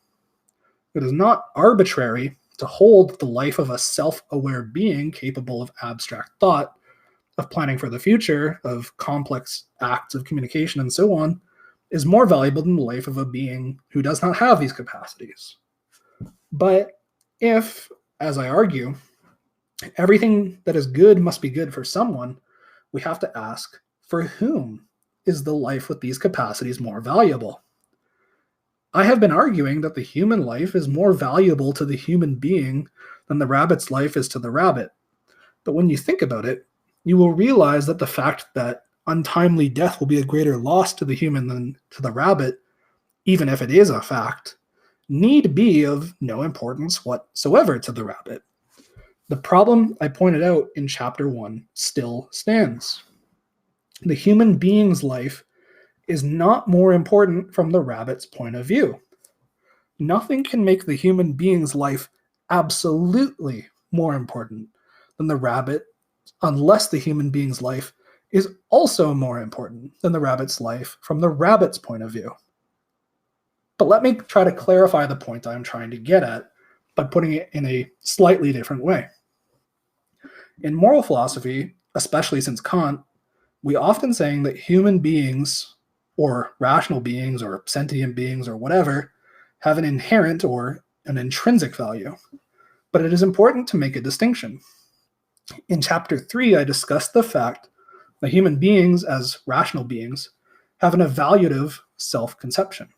We think of ourselves as being worthy or unworthy, good or bad, attractive or unattractive, interesting or boring, and so on. The kind of value I am talking about now is going to be different from that. This is the kind of value each of us is supposed to have as what Kant calls an end in itself. When we accord a creature this kind of value, we commit ourselves to respecting her rights, taking her interests into account in our deliberations, promoting her good when we have the chance, and things like that. We also commit ourselves to the idea that this creature should not be used as a mere means to the ends of other individuals. That is what it is called to have a moral standing. We often say that people have equal value as ends in themselves. Kant, however, firmly distinguished this kind of value, what he calls dignity, from price. He said that dignity is raised above all price and therefore admits of no equivalent.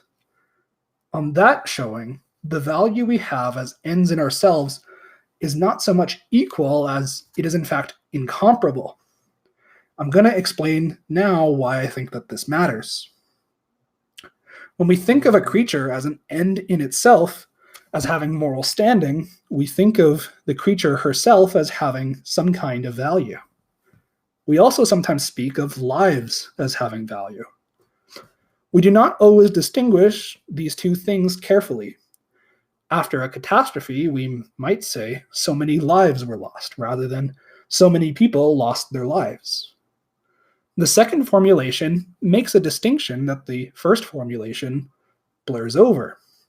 The distinction between the life and the creature who is living it. To see the importance of this distinction, consider the fact that most of us think that killing a person wrongs that person. It is not just a morally bad thing to do, but is in fact an offense against the person whose life that it was, a violation of that person's rights. If all that killing does is prematurely end a valuable life, now we might wonder why the killing especially wrongs the person who got killed, rather than just wronging all of us collectively by removing something of value from our world. And she notes here that she thinks that this is a significant problem with utilitarianism, and that, to her understanding, there is no presented solution that gets at everything that she mentions here in other texts. So the value of the creature and the value of the life are different. The creature is, as Tom Reagan puts it in The Case for Animal Rights, the subject of the life, the one who lives it and experiences it. So we might ask, what is the relation between the value of the creature and the value of the life, assuming that there can be one? Once we think of things this way, we see that the value of the subject of the life does not depend upon the value of what is in the life. Neither fortunate nor accomplished people are any more ends in themselves than unfortunate or ordinary people. Human lives do not matter more because they have more valuable stuff in them. Rather, what is in a life matters more because it matters to the subject of the life, and he matters. When we combine this thought with the requirement that a creature who is an end in itself should never be treated as a mere means to the ends of others, this has an important implication. That the value of a life is, first and foremost, its value for the creature, himself, or herself. But therein lies the problem.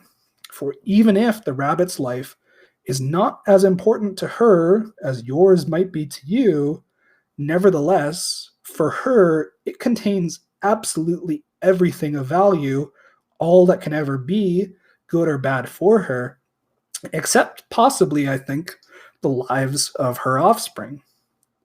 Now, the end of her life is the end of all value and of all goodness for her. So there is something imponderable about these comparisons. Kant's claim that the value involved in being an end in yourself is not a mere price with a certain equivalent is not merely a rhetorical flourish. We cannot pay for a rabbit's death with a human being's life. Not straightforwardly, anyway. Although for most purposes, the idea that creatures have an equal value does successfully capture the idea that one creature is not more important than another, if we take it to suggest that we can trade one creature for another, it leaves something very important out, which I will explore in chapter 9. In fact, the situation becomes even more paradoxical than those considerations make it sound. In chapter 2, I argued that we need not take death to be part of our good, even though it is in a sense written into our forms. As I mentioned there, this does not settle the question whether or not death might be good for us. The question whether death is good for us also depends on a different issue, namely whether there is something essentially finite or limited about the human good. It could be that human good has to take a certain definite sort of shape that is incompatible with immortality. Jeff McMahon has argued that death is worse for a human being than for another sort of animal because human life has a sort of narrative structure. He says, the lives of persons typically have a narrative structure that may demand completion in a certain way. People autonomously establish purposes for their lives, form patterns of structured relations with others, and thereby create expectations and dependencies that require fulfillment. The importance of later events in a typical human life may thus be greatly magnified by their relations to ambitions formed and activities engaged in earlier on. The goods of a person's expected future may assume a special significance within the life as a whole if they would bring long-standing products to fruition, extend previous achievements, resolve conflicts, harmonize hitherto dissonant ambitions, redeem past mistakes, or in general, round out or complete the narrative structures established earlier. In the lives of animals, however, this potential for complex narrative unity is entirely absent. There are no projects that require completion, mistakes that demand rectification, or personal relations that promise to ripen or mature. Rather, as Huxley once put it, the dumb creature has a life made up of discrete and mutually irrelevant episodes. Each day is merely more of the same.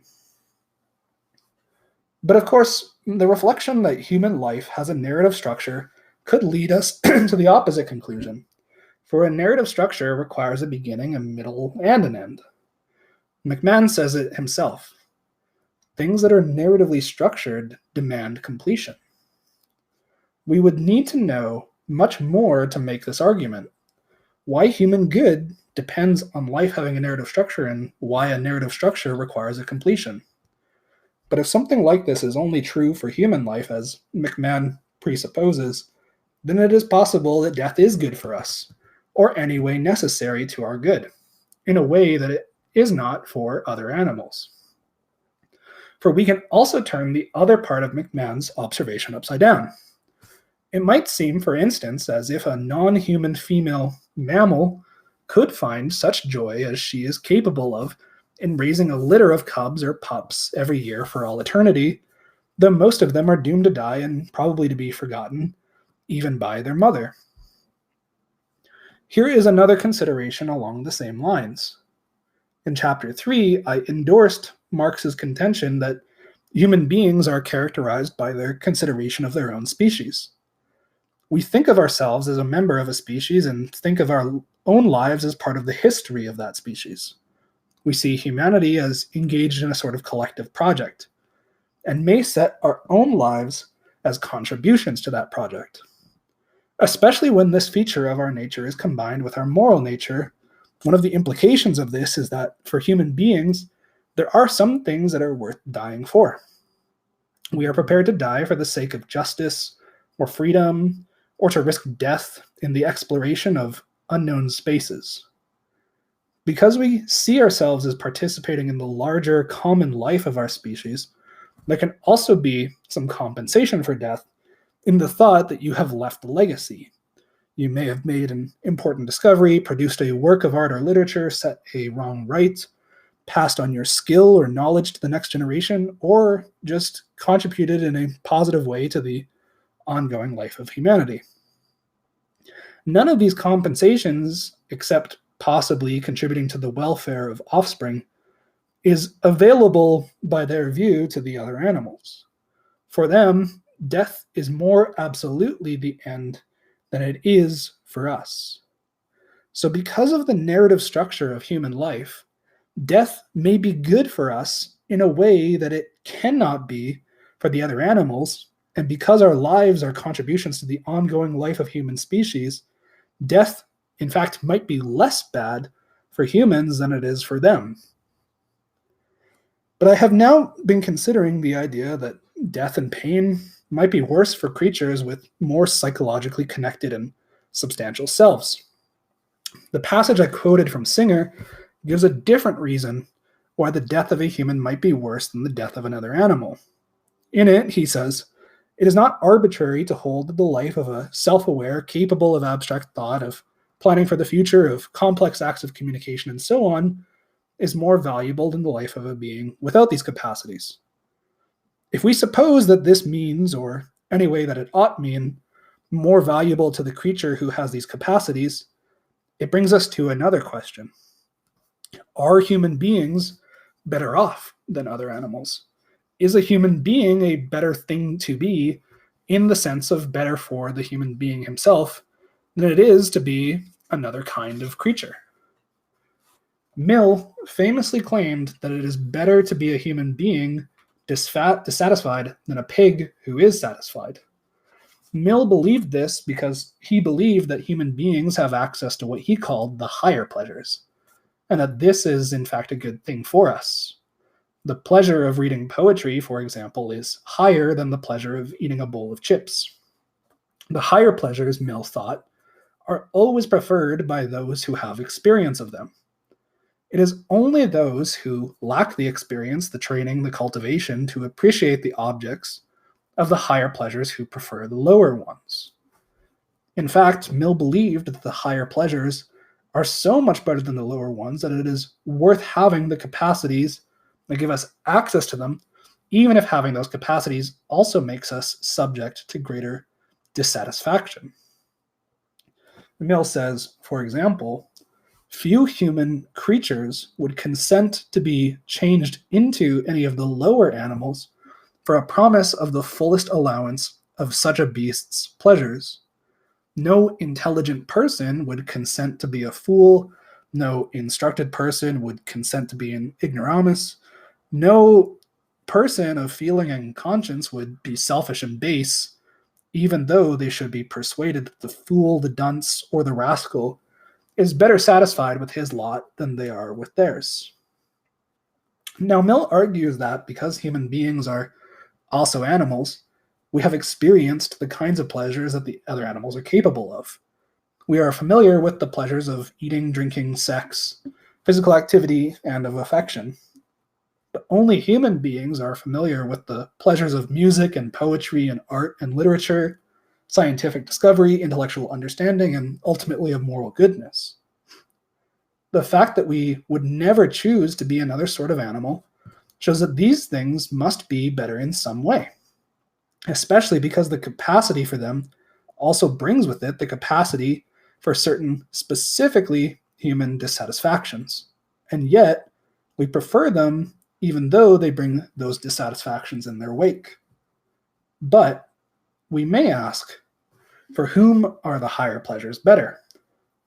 Would it be better for the pig if she were human because she would then have access to poetry? Poetry is not good for a pig, so it is not something valuable that is missing from the pig's life, that she would get access to only if she had changed into a human being. Temple Grandin, in her book, Animals Make Us Human, reports that there is nothing pigs love more than rooting around in straw. She says, pigs are obsessed with straw. When I threw a few flakes of wheat straw into my pen of piglets, they rooted in at a furious pace. So far, no one has found anything that can compete with straw for a pig's interest and attention. We could just as well say that rooting around in straw is something valuable that is missing from the human life, and that you would get access to it if only you could be changed into a pig. So, I would argue it would be better for you to, in fact, be a pig. But isn't reading higher poetry a higher pleasure than rooting around in straw? If what makes a pleasure higher is, as Kant and others have suggested, that it cultivates our capacity for even deeper pleasures of the same kind, then we must have that capacity before the pleasure can be judged as a higher one for us. Since the pig, I think, lacks that capacity, poetry is not going to be a higher pleasure for a pig. Of course, we might try the argument that, so far as we can tell, none of the pig's pleasures are higher in a Mill's sense, But then, perhaps it is only for us jaded human beings that the lower pleasures seem to grow stale. So long as the straw itself is fresh, pigs apparently never lose their enthusiasm for rooting around in straw. I have now suggested in the section 4.1.2, which I guess I'm not announcing sections, so for reference, that was the very beginning of the chapter, that people go wrong both about the question whether human beings are superior to other animals and about the question whether human beings are better off than the other animals, because they make a mistake about the logic of goodness. I am now ready to explain that remark. Earlier, I argued that one creature is only morally superior to another when there is a standard that applies to both of them, and one of them meets that standard and the other does not, or one of them meets it to a higher degree than the other one does. Our moral nature does not make us superior in an absolute sense to the other animals, because moral standards do not apply to them at all. In the same way, for one creature to be better off than another, there has to be something that is good for them both, and one of them has to have it and the other does not. Or the first has to have more of it than the second. In some cases, the second creature does not have the good thing because he does not realize that it would be good for him. Like a person who does not know how deeply he would enjoy poetry if only he were taught about it.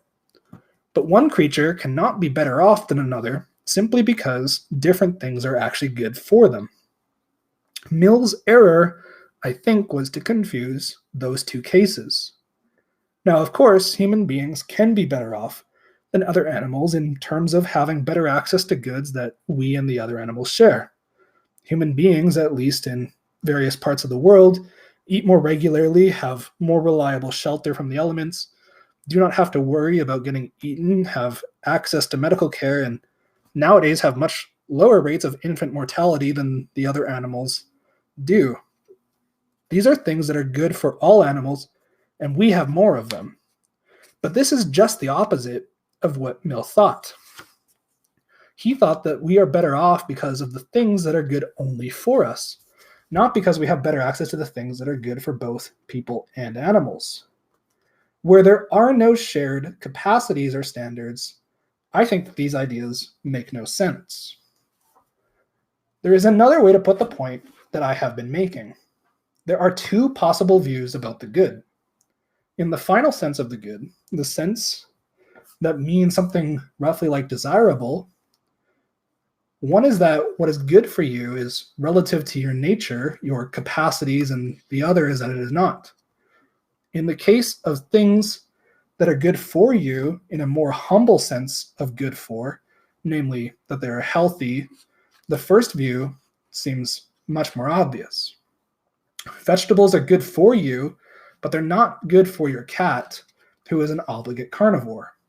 But many philosophers do not extend this kind of relativity to good for in the absolute and final sense. According to views like Mill's, some things, objects, activities, and experiences are good in themselves, and your capacities determine whether you have access to these goods. Now, this seems to suggest that the final good is not relative to your nature. Rather, your nature determines which goods you are able to experience and enjoy. According to views like the one I argued for in Chapter 2, by contrast, your capacities determine what is good for you. What is good for you is going to be relative to your nature, your identity. People who hold the view that your capacities determine your access to things which are good independently of anyone's nature characteristically think that human beings are just flat out better off than the other animals. They think we are better off not because we have greater access to the kinds of things that are good for both people and animals, but because we are able to engage in intrinsically valuable activities, like reading and writing poetry or doing science and philosophy, to which the other animals lack access because of their limited capacities. Now, of course, these philosophers would probably not say that reading poetry would be good for porcupines if only they could do it. To describe their view more correctly, but also more paradoxically, they think that we human beings are better off because certain things which are intrinsically good are also good for us. This view seems to be fairly common in the literature on animal ethics. I think it is at work in the passage I quoted from Singer. Here is another example.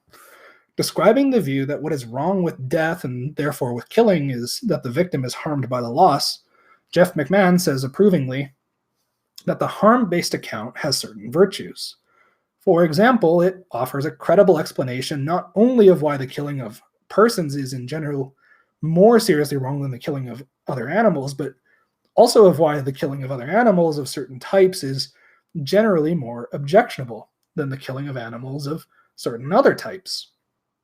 Because animals vary considerably in their capacities for well-being, some may in fact be harmed to a greater extent by death than by others. For example, because a dog's life is normally richer in pleasure, social relations, and so on than a frog's, dogs generally suffer a greater harm in dying.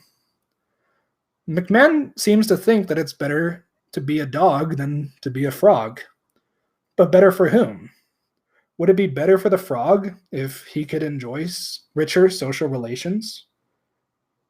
You might wonder whether I am really saying that there is just no fact of the matter about whether, say, the best possible human life is a more desirable thing than the best possible life of a pig or a dog. But basically, yes, I am.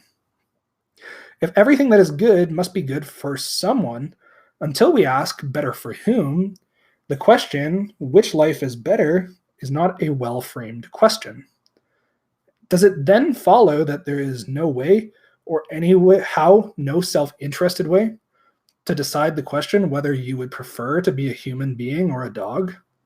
Now, perhaps not quite, because one sort of animal might in general be more likely to get the things that are good for her, although by that measure, it is not clear that we human beings have the advantage over the dog. Dogs appear to enjoy their lives immensely. Well, you might ask, but wasn't that exactly Mill's point? That we would prefer to be humans even though the dog is less subject to dissatisfaction than we are? But we judge the situation from the point of view of human beings who have the human sort of good, and we judge it in terms of it. Part of the reason that we have a hard time getting a grip on this question is that we tend to think about mammals, and there is a lot of overlap between things that are good for different kinds of mammals, so it makes it seem like we can compare the two sets of goods. The fact that one sort of animal is more likely to get the things that are good for her than another might be relevant if we were thinking about which of the two creatures we would prefer to be, in a case where both of them had a good which was more deeply unlike our own. Try asking yourself whether it is better to be a butterfly or an octopus, say, assuming that those creatures have final goods. But in general, there is no way to answer the question which kind of life is better until we ask better for whom. If that seems wild to you, consider this. Suppose you are trying to think about whether you would have liked to be Napoleon. What is it you are trying to decide? If it is whether you would have liked to have been someone a lot like Napoleon, but with your own memories and tastes and preferences and feelings, you are not asking whether you would have liked to have been Napoleon, since Napoleon did not in fact have your memories and tastes and preferences and feelings, so his life would have been much different for him. On the other hand, if you are asking whether it was good to have been Napoleon with Napoleon's memories, tastes, preferences, and feelings, all you are asking is whether Napoleon found his life to be good.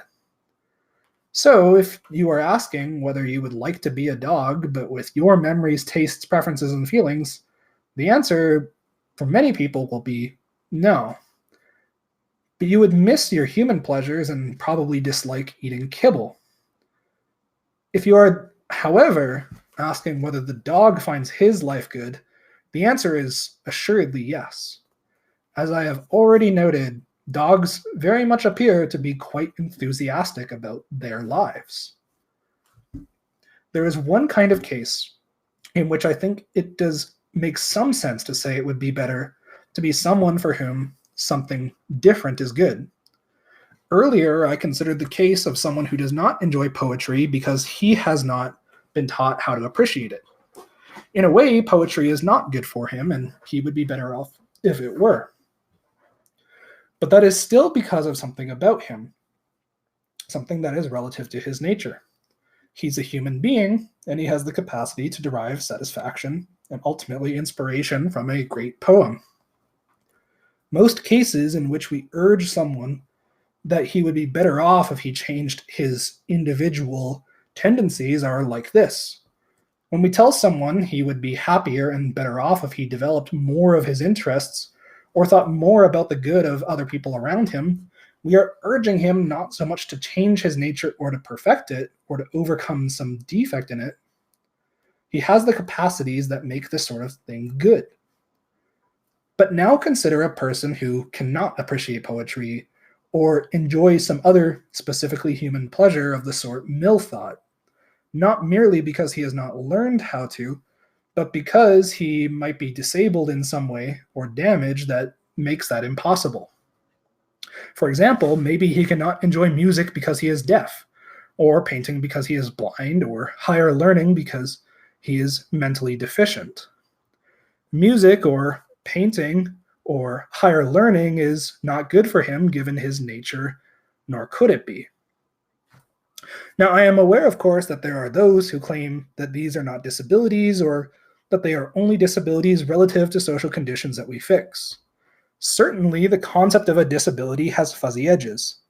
People who wear glasses nowadays do not consider themselves disabled because glasses are widely available, although they are sometimes covered by health insurance, which suggests we regard them as a response to a disability. Health insurance, however, does not cover the step stools and long-handled reaching devices that, being short, I've had to buy to move comfortably through a world designed for people much taller than me. I do not want to argue about particular cases, but I think we need the concept of a disability, and generally, as I will argue later, the concept of a defective nature. See also my remarks in Self-Constitution. Now, there is a sense in which he, that is, he who is mentally deficient or deaf or blind, would be better off if these things were good for him. But that too is because of something in his nature. He is the kind of being for whom these things would ordinarily good, although he's not a fully functioning being of that kind, and that is ultimately a fact about him. To put it another way, there is such a thing as having a defective nature and not just a different nature. We will come back to that thought later on in Chapter 5, when it is time to discuss a somewhat different issue in animal ethics, the so-called argument from marginal cases. So there are cases in which you can benefit a creature by changing his or her nature, but there are also limits on that. A squirrel in my garden would not be better off if we turned him into Aristotle. He would simply have been replaced by Aristotle. Now, where exactly do we draw the line between the changes that can improve things for you and the changes that would merely make things good for you because they made you different? It is important to recognize that this is a version of one of the oldest philosophical questions in the world, one which Parmenides, Plato, and Aristotle struggled immensely. What is the difference between merely changing something and destroying it and putting something else in its place? In the case of creatures, where do we draw the line between changing them and simply substituting something else in for them? This is a difficult question, but I believe that the boundary lies somewhere in the region of species membership, even though that is itself a somewhat fuzzy boundary line. Now, if this is right, you are replacing a creature rather than changing him if you make him into a different species. In this chapter, I have advanced some arguments that I know many readers will find paradoxical. I have rejected the idea that our moral nature makes human beings superior to the other animals. I have offered an argument intended to make sense of the idea that it is worse to kill a human being than another sort of animal, or more generally, that things can be better or worse in a deeper way for creatures with more quote-unquote sophisticated cognitive faculties than for creatures with less quote-unquote sophisticated ones. But I criticize the use of that argument to decide practical dilemmas, or at least ones about killing, in favor of the more sophisticated creatures, because it ignores the fact that for a quote-unquote sophisticated and a quote-unquote unsophisticated being alike, death is the loss of pretty much everything to her, while the fact that death is worse for someone else may not matter to her at all. Finally, I have argued that the idea that it is better to be a human being than another sort of animal, because it ignores the way in which what is good for any creature is relative to that creature's natures and capacities, is totally misled. I have already pointed out that the case against human evaluative superiority and the case against the idea that human beings are better off than the other animals are simply based on a common point about the logic of goodness. We cannot judge animals to be inferior to us because they do not meet an evaluative standard that applies only to us. And we cannot judge the other animals to be less well off than we are because they lack access to things that are good only for us. In both cases, the problem is that we cannot make comparative judgments unless the two things are subject to a common standard. Behind this thought, in turn, is a deeper idea that also informs my attack on the argument that the lives of more quote-unquote cognitively sophisticated animals matter more than the lives of the lesser ones. Value is a perspectival notion, that that value arises from the point of view of creatures who can value. And the values that arise from one point of view can in fact be discordant with values that arise from another.